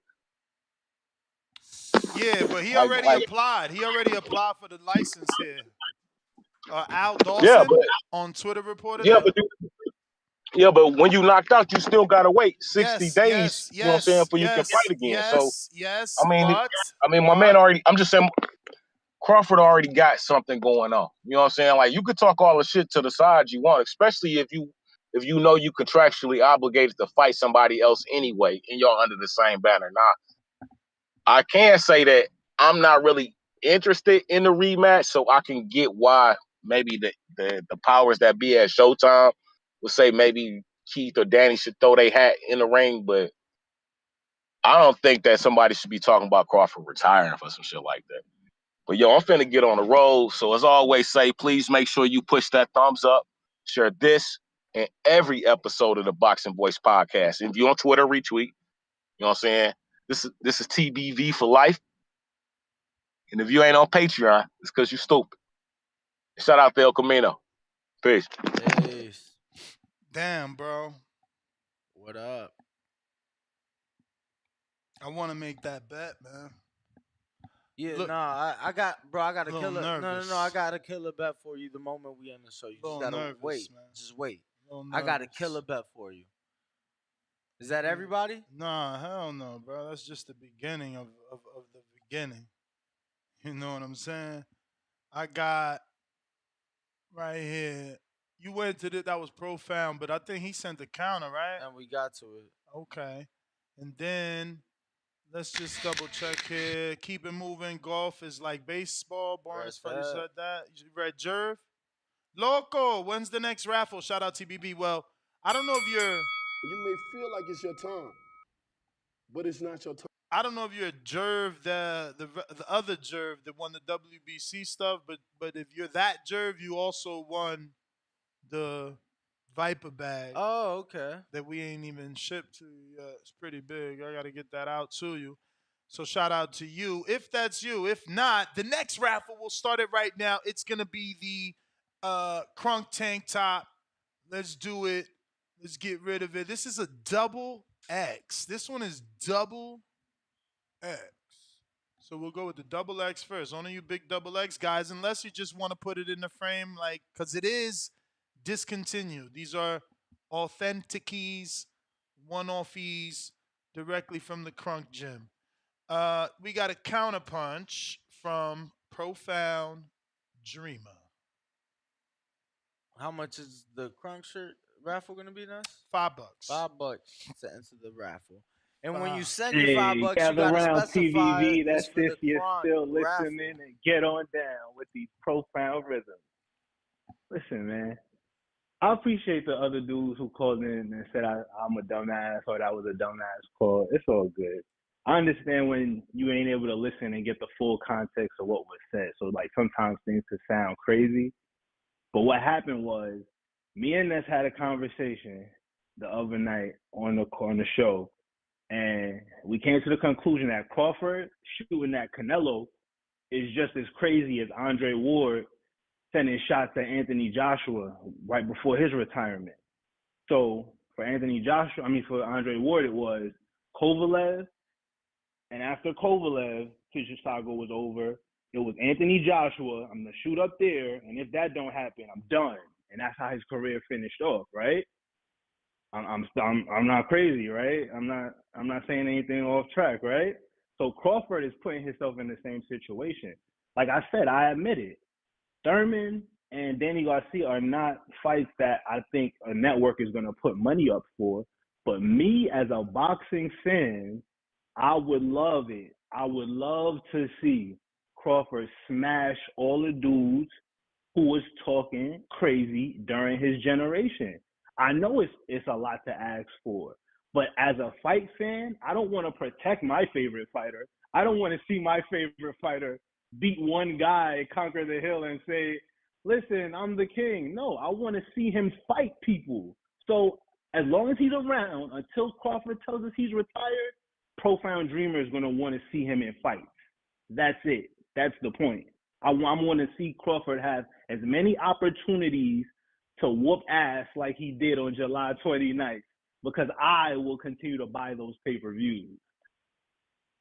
That was my point. All right, champ. We got another counter here from Wang. What up? Yeah, man. I'll be honest. Like, I don't want to see Danny and Keith. I don't want to see Earl either. Like, for a while there, at first, I was like, yeah, bud, take on all comers. You know what I'm saying? But then, man, it's like, I feel this is like, for Keith, he should know 90 seconds. I know this. Karma's a motherfucker. That's some karma coming to bite you in the ass. You didn't even want to give Danny a rematch. You didn't even want to give Danny a rematch.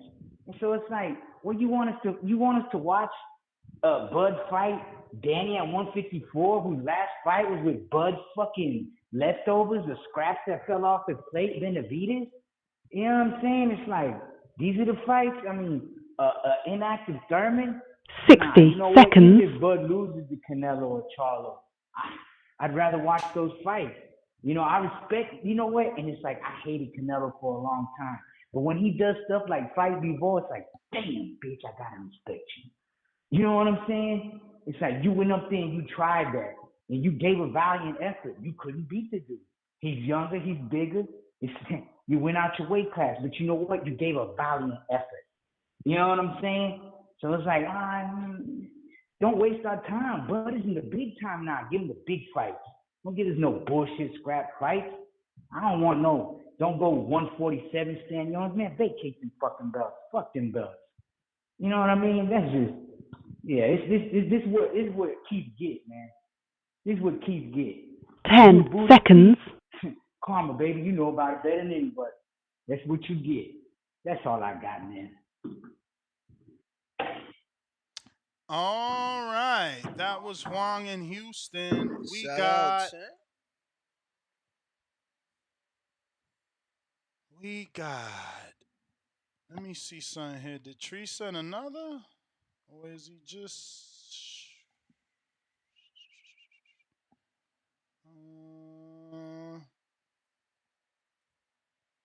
In the meantime, CYP, where are you? CYP got a counterpunch from Earn Luck. Don't forget, September 30th, Canelo Charlo. We are having another fight party. Tickets are on sale on Eventbrite. You can get there through our Instagram link in the bio. Go get your tickets before they are gone. Open bar, food included, tailgate games, a phenomenal time. Don't miss it. Yeah, man. Come out and party with us, man. It's going to be official. I'm excited. Who am I looking for here on this call list? Lord. You may feel like it's your time. There he goes. But it's not your time.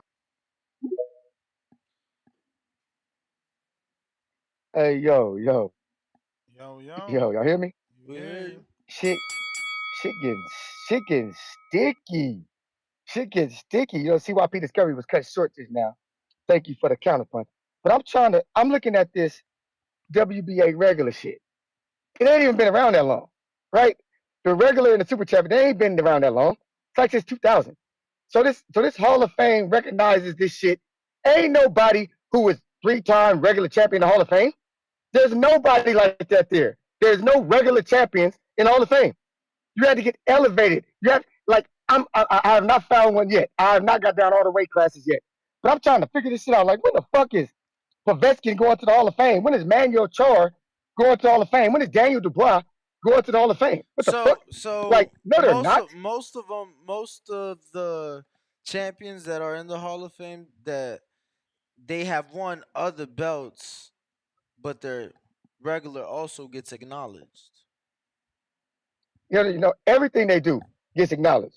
But we're saying that they acknowledge that. Let's say a dude does nothing else. If he does nothing, they don't think about acknowledge this. their interims. Wilder has only done. Listen to the me. regulars is what I'm saying. CYP. Everything you do, and when you get into the Hall of Fame, is acknowledged. Everything from the amateurs. If you was a champion there, they'll read off your whole resume. Read it, but your whole bio. They won't count that as another championship.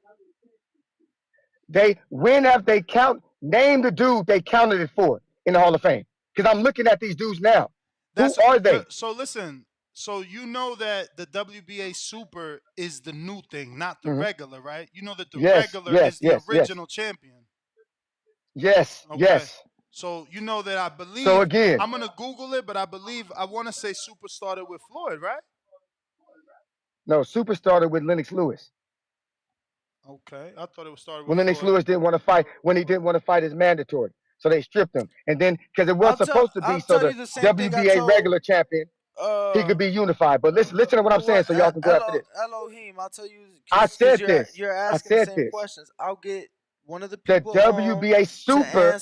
If there is a WBA Super champion, the regular is the interim. If there is a WBA Super, if there is no Super, then the WBA regular is the champion, is what I've been saying. The guys y'all talking about, there was no Super above them. They were the real champion. If there's a Super above you, you're an interim champion, just like the interims from the IBF, the WPC, and WBO. But if there is nobody above you, you are that guy without having to be named the Super. So I think we're trying to say the same thing, but we like to argue the shit. So if a dude has a regular WBA record like Manuel Char, but we have a WBA Super, then he's not the real champion. but there is no super. He is the champion. I don't know how the fuck that's hard. That's so hard to figure out. Because you can Well, get elevated from WBA regular to super. this is the exact difference of what you're saying, and this is why the WBA gets recognized as a regular, right? So the WBA Association, the oldest of four major sanctioned bodies, was formed in 1962. The WBA has two championships, a regular and a super. So that right there is the definition of what we talking about, being recognized as a champion. It says it right there, a regular and a super title holder. If a fighter has a WBA title, but then wins either IBF, WBC, or WBO, they get belt moved up to WBA Super Champion. The regular title then becomes vacant for two contenders to compete for. So what happens when two people compete for a vacant title? Somebody becomes champion. Oh, okay. So we're talking champion. Champion. All right. Again, it says it again, right? So then we continue to read. The WBA determines its mandatory challengers the same way as the IBF. The regular champion at the time, heavyweight champion, is Daniel Dubois, and the super titleist is Usyk. It's unlikely they will fight each other and instead will defend in their separate belts. But then they actually fought each other as champions. And then that vacant belt now is on the line for Mahmoud Shaw and Big Baby Miller, Jarrell Miller, to become champion. So it's not the same thing as an interim title, because you see, we never use the word interim. But let's see on these same laws what it says about IBF, who does not show where are Isn't IBF? interim IBF. literally supposed to be like in the meantime? IBF, yes. So let's see what they say. Do they even use the word interim here? As I skim, not reading, I'm skimming, looking for the word interim there. They don't have it. And that's just a more credit to my point. It's not a championship. It's not. Where is it mentioned? It's not. But I will continue the calls and then now Google interim. Trey, I'm pretty sure we got to you unless you sent the counter punch. Definitely did. He sent the counter? Nah, I said we definitely did get to him.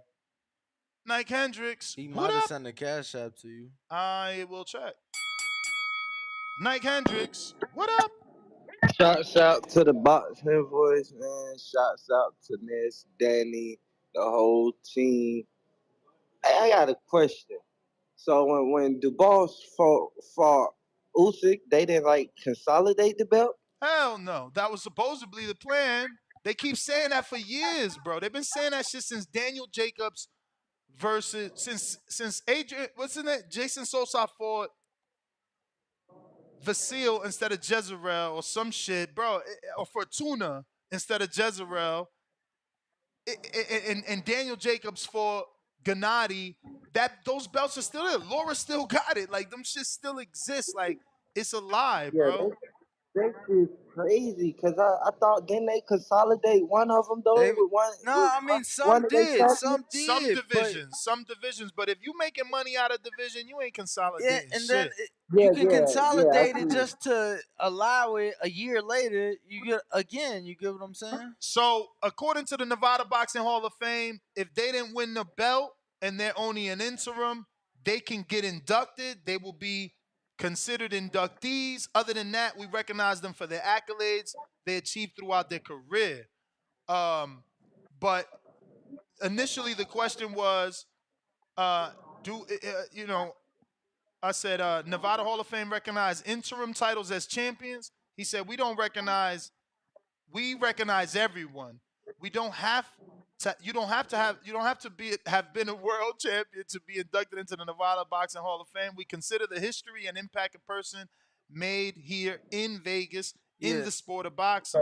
They're my peoples and all. Yeah, but I was talking about the. No, I know. But since we have access to them, I sent them the same question. But when I doubled down and said, of course, but are they recognized as champions?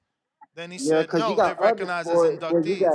You got in the NFL, NBA, NHL, all that. You got people who are not champions, but they still in the Hall of Fame.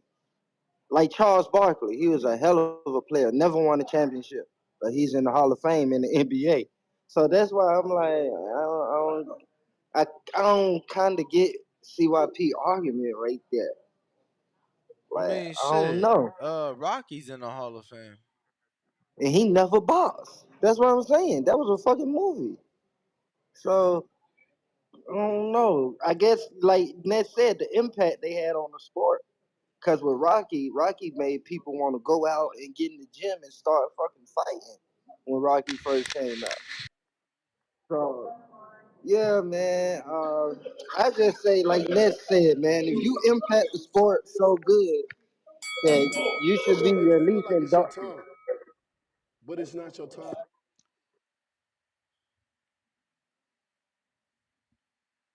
Well, all right, champ. Appreciate that.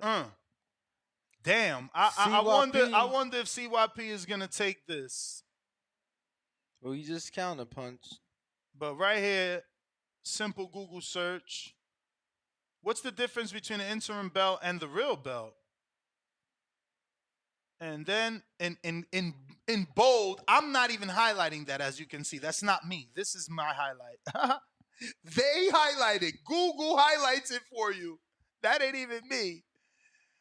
He's not a real champion, damn it. You seen it. What up, champ?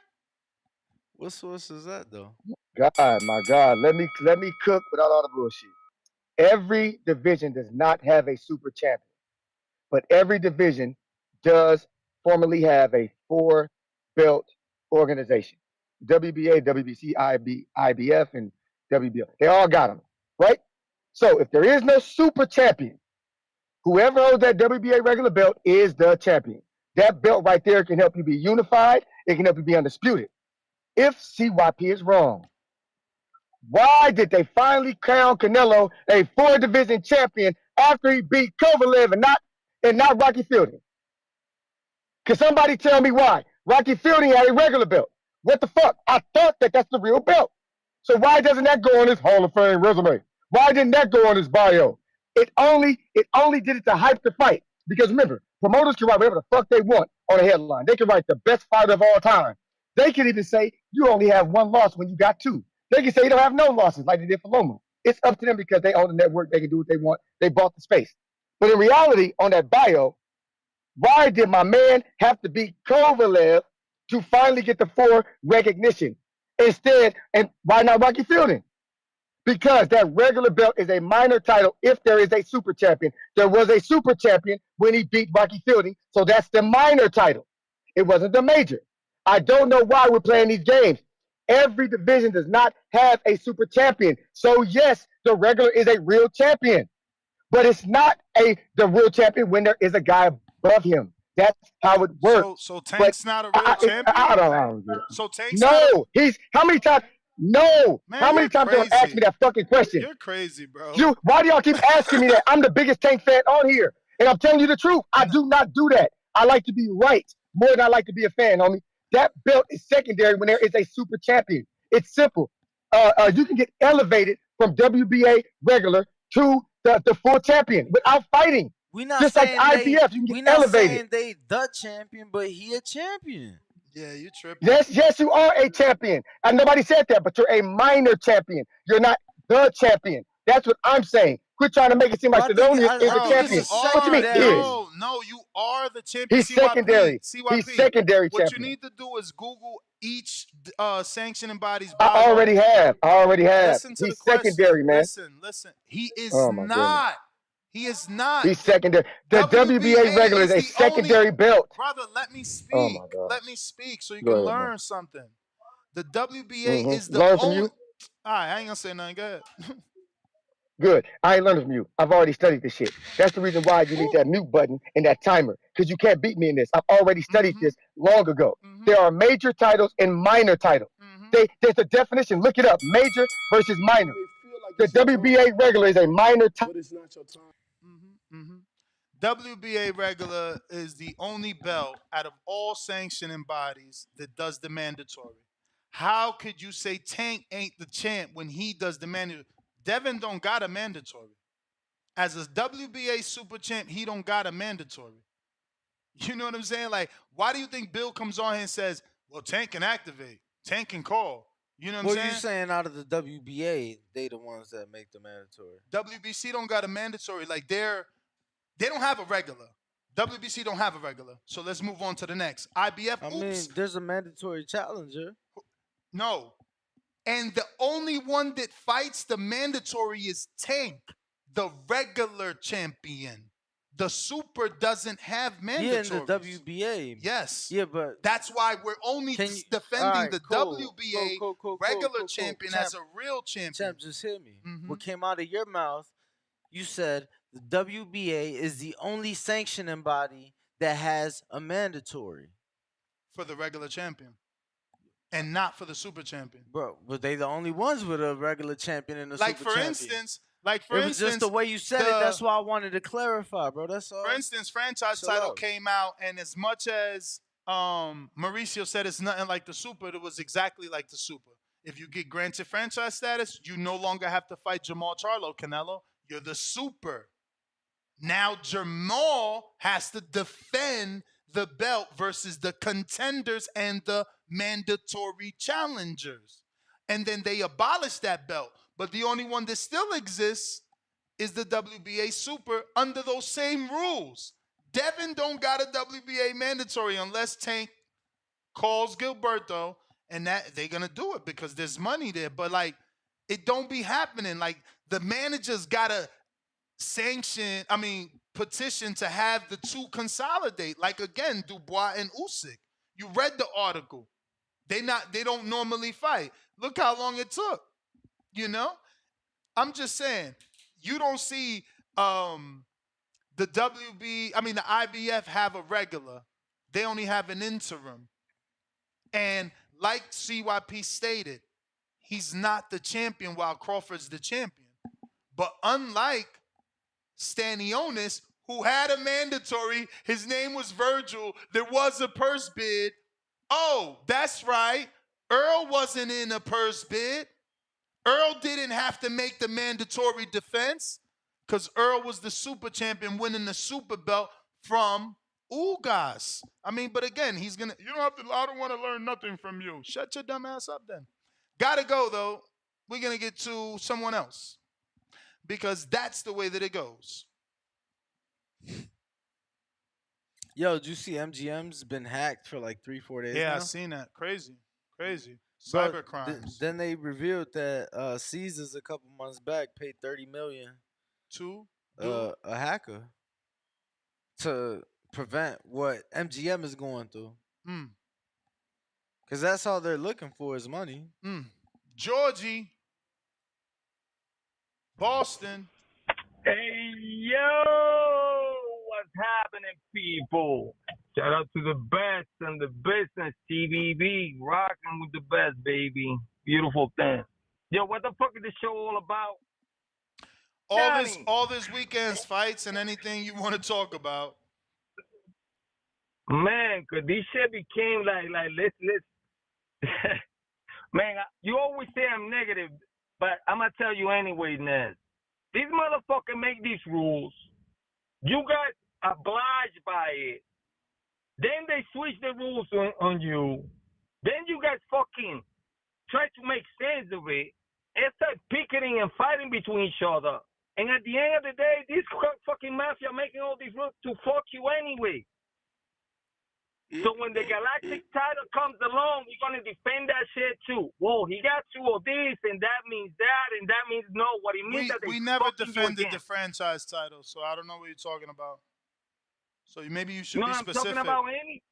But baby, what I'm saying, we had a regular title to begin with, and then all these other titles came afterwards. What are we doing? So you're saying the same thing me and Danny's saying, that the regular's the true champion.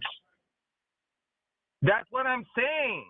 If everything came after that shit is liquefied, fucking drained down the pipe. They trying to put the okie-doke type of shit. There is a negative part of it that you're getting fooled and bamboozled by these mafias again. Instead of like, yo, yeah, that title means this, that title means that. It should be more like, you know, what the merits, who for who. So the title, fucking debates, whatever they want out there. You know, but shout out to TBV because this is hardcore talk. You know, so you can really be open-minded and listen to everybody. And that's been this shit for a minute. I mean, CYP, know he said he come with his ego and whatnot, but, you know, he's a great supporter. So, I mean, TBV is the best when you come to boxing. Shout out to everybody to listen, support, donate. Hey, yo, free Georgia on the shotty, nigga. Put me back on that shotty, though. George, Yeah, man. you gotta send me your link, bro. That's why I took everybody's man. Wrench. Wrench away, because this shit is crazy, bro. It's like they This blocking shit everybody. crazy, man. The Georgie leave, baby. Let me be on that shotty. Yo, support, I gotta go. I'm out. Georgie, man, I hope you're doing good, brother.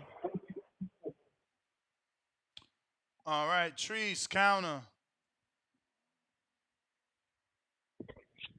Yo. Yo. Listen. I just got a couple questions and shit. Not even questions. First statement. I guess this year is the year of elevation, huh? Considering the fact that if Devin moving up, won't Tank just get elevated, right? To the quote unquote super status, right? And if he do, who would he fight? I'm gonna let y'all ponder that shit. But Devin is definitely moving. Like if he moving up, Tank gonna be a super champion and shit. I don't know who he would fight. Well, he won't even, like y'all said, he wouldn't have to fight because he's the super champ. Now that motherfucker really won't gotta fight.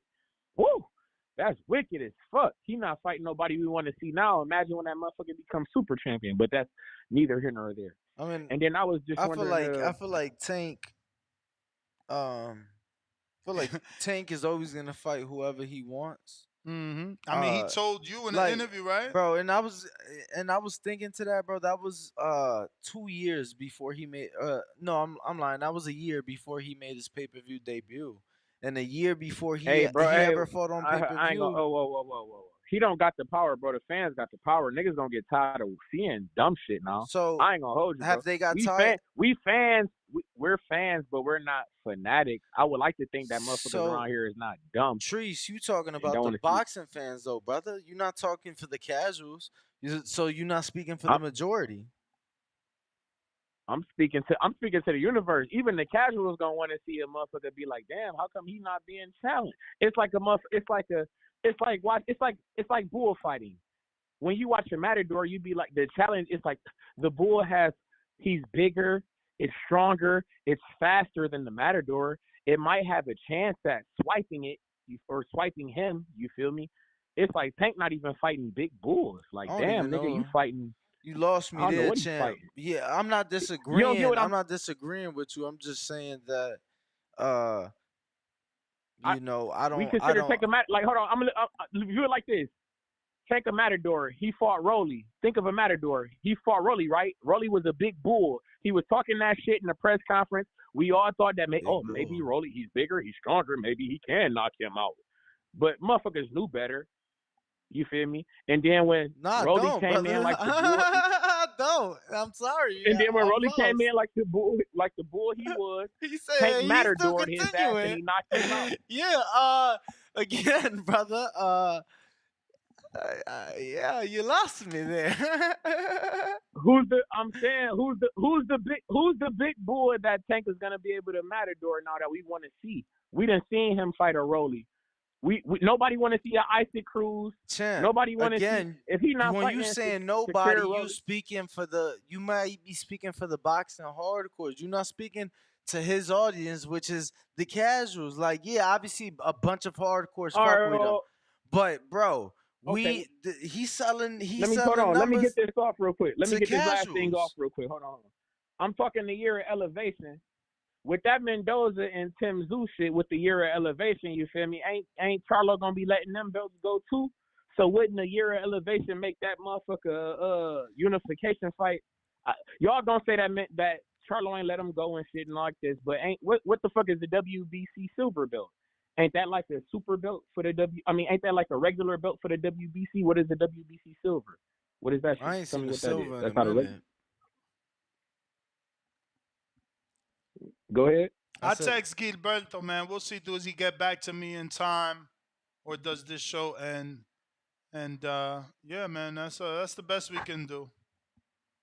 Oh, well, I was just wondering if the WBC silver belt is the same thing as like a regular belt for the WBA, like what Tank got. I know I be seeing in the WBC silver. Nah. What Not is at that? What all. is Let that me then? tell you why. Let me tell you What is why that? it's not like what Tank got, because you don't call in here talking about uh Charles Conwell the way people call in talking about Tank, do we? Charles Conwell got a I silver. mean, you got me fucked up. Don't act like we ain't never recorded here talking about no Charles Conwell, I because don't you know want to you hear fucking that with the shit. game. Bro, this You don't shit call in so here left field. banging about he silver chip. Like, it ain't the same.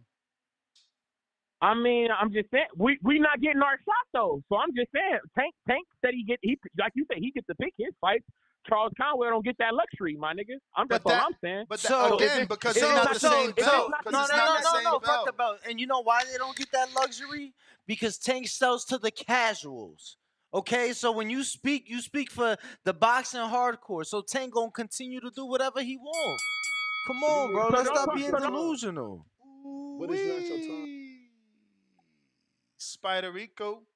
Spider-Rico. Spider-Rico. Spider-Rico. Federico? Spider-Rico. Okay.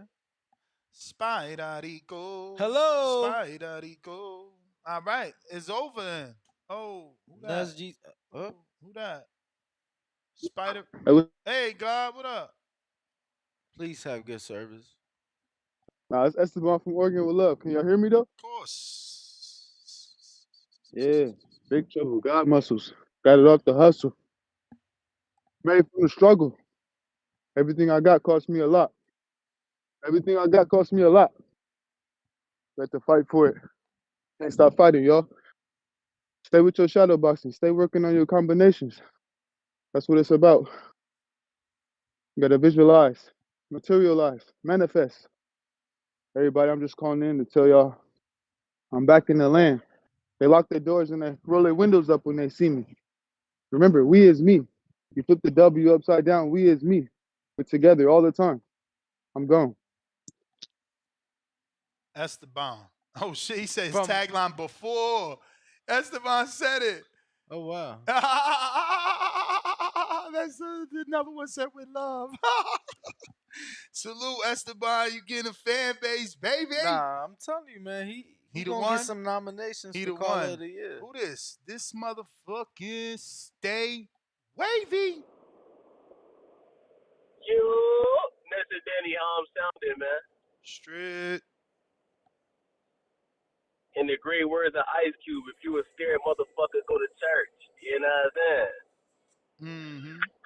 Damn, nuts. Hey, Ness, what's up with that Keith Thurman interview, man? They got an interview today? I don't know, man. You know how Keith do. Man, Keith playing games, Ness. Yesterday he called me, and it sounded hectic. You know what I'm saying? Like, based off the background. So I believed him. We'll see if he available today.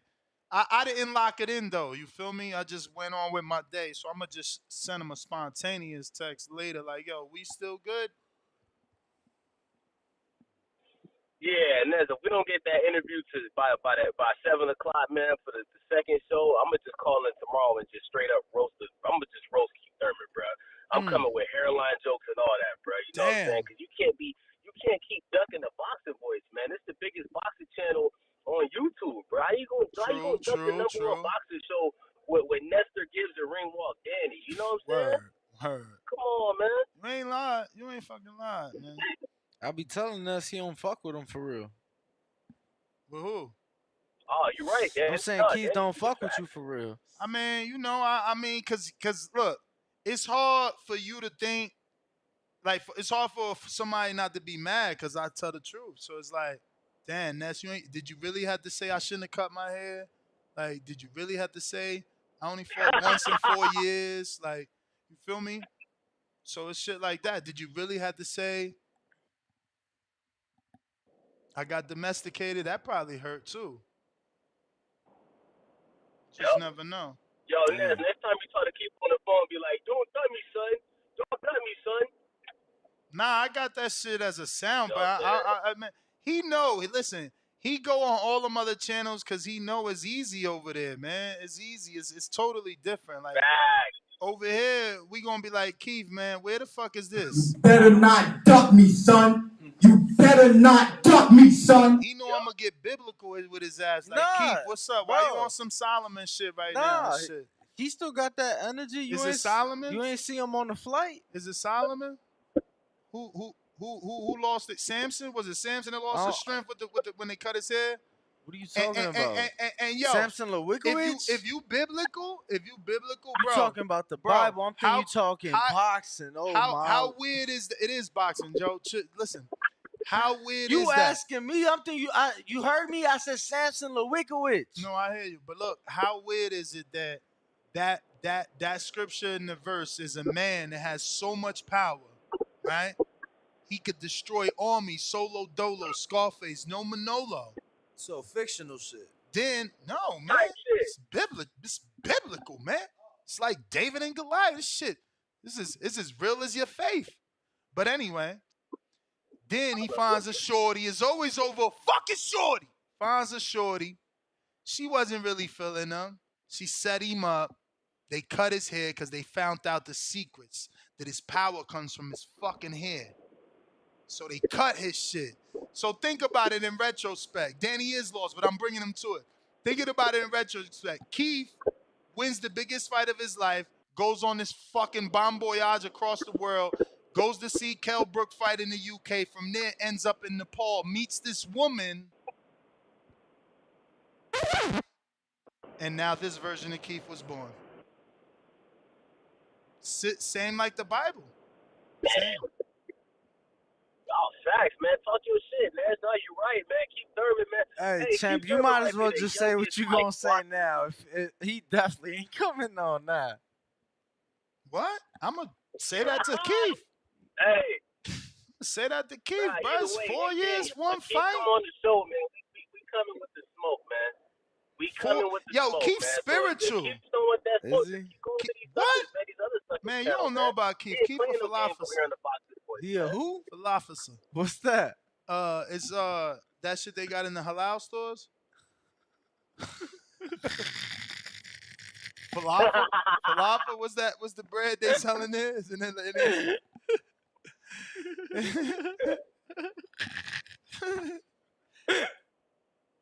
Yo, why you taking my man call, bruh? Damn, you always want some.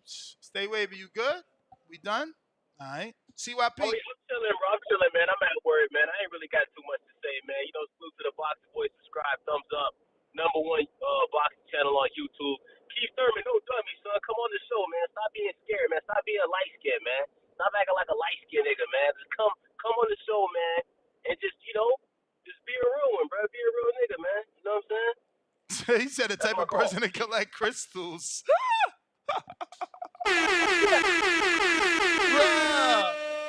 Bruh, no, because I could totally see Keith being on some astrology rock type shit, moon rocks and shit. Like, nah, this my Earthstone type shit. CYP. This the last one. It's called the End Game. Larry, you like Canelo that? That ain't Alvarez. crazy. That's real. That story was as real as his face. He said falafel, sir.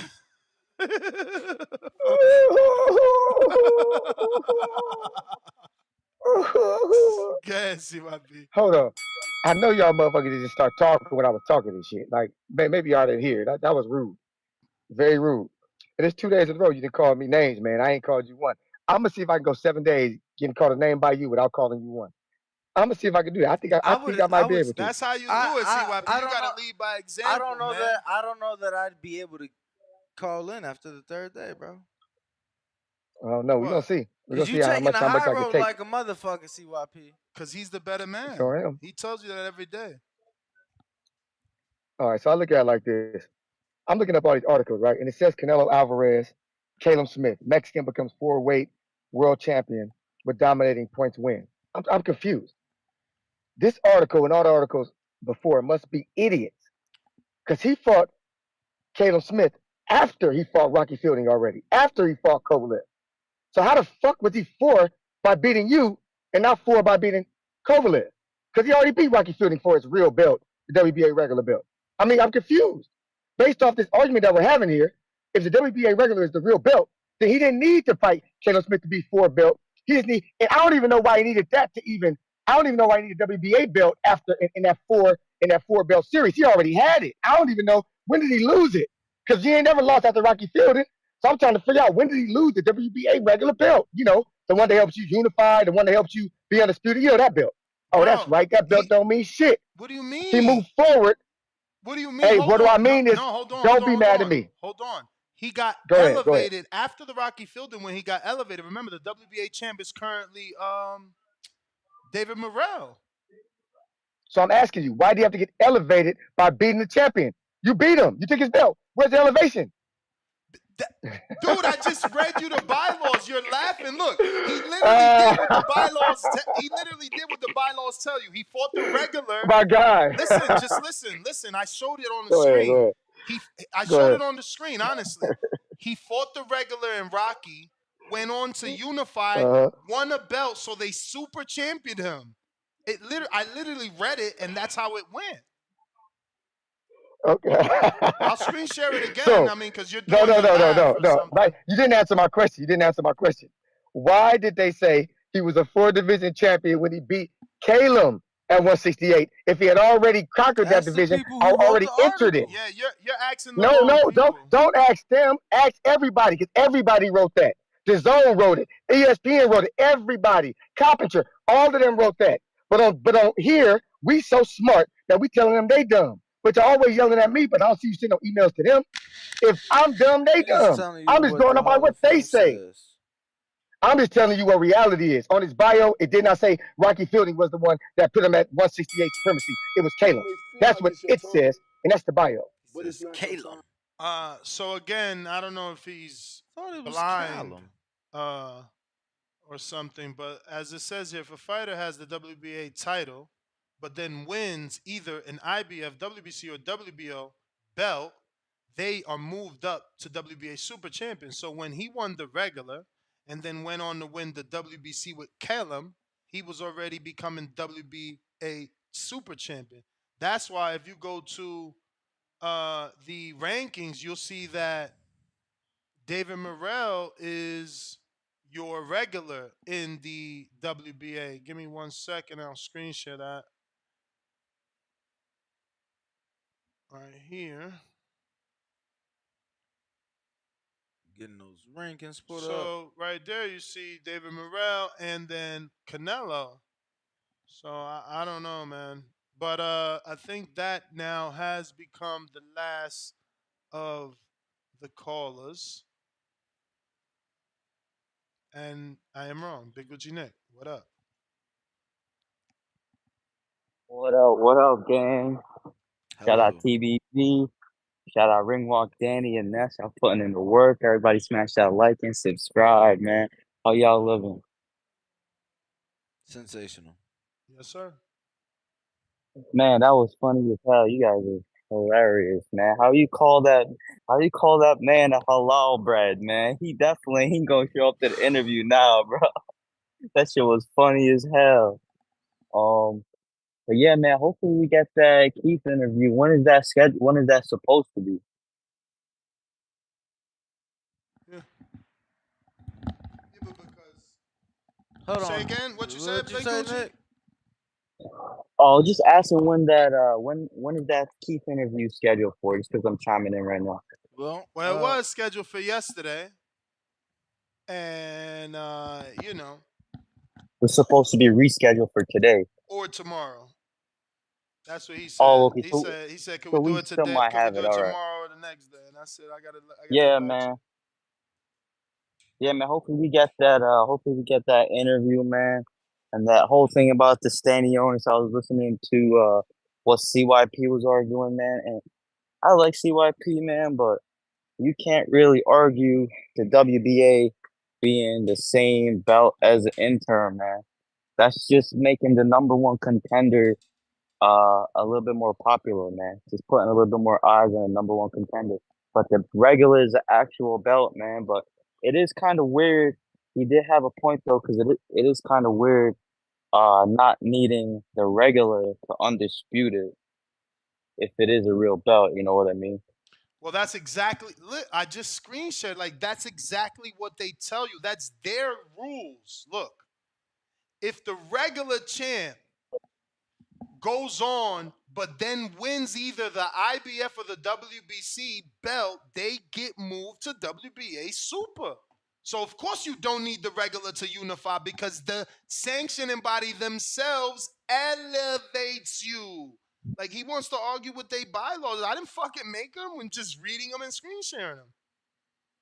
Yeah, man. I was just saying. Yeah, you were making a whole lot of sense, man. I was saying he doesn't really have a whole lot of ammo to argue that point. So yeah, man.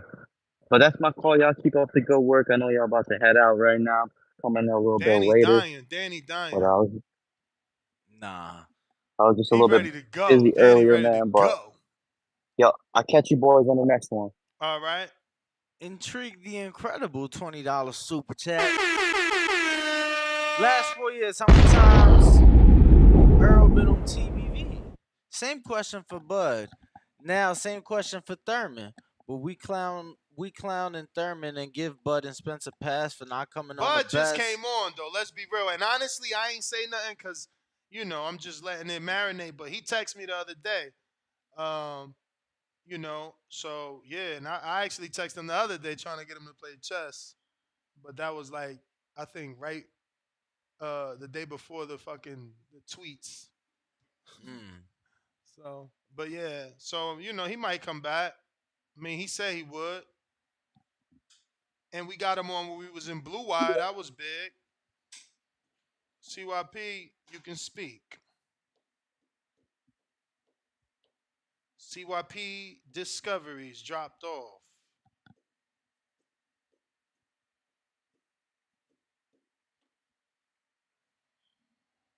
It's the boxing guys. I thought you said the last one was the last one.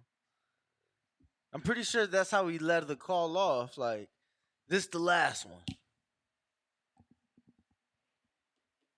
CYP, the boxing He probably gods. gonna call in to tell you that it was Callum that was a super. Callum? Because whatchamacallit vacated after he beat Ryder and went down to fight Danny Jacob. Yeah, it was the Danny Jacobs fight after that. Who? Canelo. Who? Canelo, after he fought John Ryder, he vacated the belt, the regular, went down, fought Danny. Exactly. That's exactly what the show needs to hear. What? We got to be smart over here at TBV. That motherfucker Canelo did not do what they told him to do by the bylaws. He didn't do none of that. He wasn't even a champion. That was Caleb Smith belt. There you go again. Just lying to people because you're too lazy to look it up. He didn't have no fucking belt. The WBC was vacant that day, and Caleb was a super champion. Thank you. Yes, that's the point. 168. But don't try to change the narrative again because y'all wrong. Y'all lazy, man. Maybe it's the weed that y'all smoke. I don't smoke. I read. Huh? Reading is fundamental. Some of y'all know where that comes from too. House party. But listen, on the real, cut the bullshit. Canelo dropped that belt because it don't matter. It wasn't going to help him do nothing in the future. That's why he dropped it. Well, the real super Danny champion Jacobs was Caleb Smith. was bigger though. Yeah, that's what it was about. And that don't matter because the super champ was already there anyway, so it don't matter anyway. He wasn't going to take Caleb Smith's belt from him because he's the regular champ. It don't work that way. When the fuck does the regular champ take the super belt champion? Just, hey, give me your belt without fighting me. Get real. The real champion that y'all said wasn't. Y'all swear to God it was Canelo. It wasn't. It was Caleb Smith. Y'all can't even admit that y'all was wrong. Just admit that you was wrong. Just admit that you was wrong. Just admit. Well, Ness, admit that you was wrong. He was not the super champion. About who was the WBA super champion at 168? Who was the WBA super champion at 168 when Canelo fought Caleb Smith? Who was it? When Canelo fought Caleb Smith. Oh my God! You knew. Hey, you know everything. You know everything until now. Well, Callum was the WBC Diamond champ. I know that. Oh my God! Come on, man. Look it up. Look it up. Look it up. He beat George. Yeah, he was a super. Yeah. He beat George. Thank you. Let's stop playing games here. Canelo never fought for the super. He fought for the regular. He got me. Thank you. Thank you. He been that World champ. He Boxing been Super that dude. Series. World Boxing Finals. Super He Series. been In that dude. Saudi. Thank you. Ryder. Thank you. No. He That's no when Callum Groves. beat Thank George you. Groves. Yeah, Ryder and Ryder. Thank you. It was in Ryder. Thank you. Riyadh. 2018. Riyadh. Thank you. Riyadh. Been that dude. CYP Discoveries. Undefeated. Now go ahead and lie on me. Lie on me. Cry on me. So But is you can't hide from this me. your last one for real? And the show it will be. If you let us in the show, motherfucker. So what did he prove? I'm lost. The chat know the show know. You ain't got to admit it. We good. We No, don't need I'm you to admit just nothing. trying to. I'm like, what We good. did he prove? Yo, Nothing. CYP, I didn't prove nothing. somebody You in the win. chat said that you smoke pre-workout in rock form. Oh, hold on. So I smoke it or I snort it like rock. Don't you sniff rock or you smoke rock? I don't know nothing about rock shit. I don't know either. I'm gone, man. I'm gone. I gotta go. You may feel like it's your time, but it's not. but it's not your time. This alright, Ness. What? You just need to go eat some breakfast, bro. You ain't. What? I mean, bro, it's you ain't all got right. your vitamins in. It's all right to get one wrong. So I forgot one Super 6 fight. You know what I'm saying? I forgot World one Boxing Super 6 fight. Series. Super 6. He using box rec. Keep in mind, he using box rec. I'm out here off cap. You feel me? The old man. You using said the you brain. out here all cap? Off cap. Off the dome. Off the dome, B. You know, because y'all changed that phrase. Like, as y'all got older, Or younger. maybe that just was never the phrase where I'm from, and that was the phrase where you from. No, I'm saying it went from cap to cap, meaning two different things. You feel me? Like, off cap. You know what I'm saying? Off top. You know what I'm saying? But it is what it is. Mirnang, what up? Heard you got a pro. Shout out to you. Do your thing out there. Mirna. Gotta roll that R. Yo, we up out of here, man. That's GTO, Instagram, and Twitter. Ringwalk Danny, Instagram and Twitter. We in the building at Hardin tomorrow. Pull up. And we also got a live watch party tomorrow. But we got a watch party on September 30th for the Canelo Charlo undisputed fight. Open bar, food included. Tailgate games, a good ass time. Smoking section for the smokers who want to Hardin it up. Let's go. We out. Arrivederci.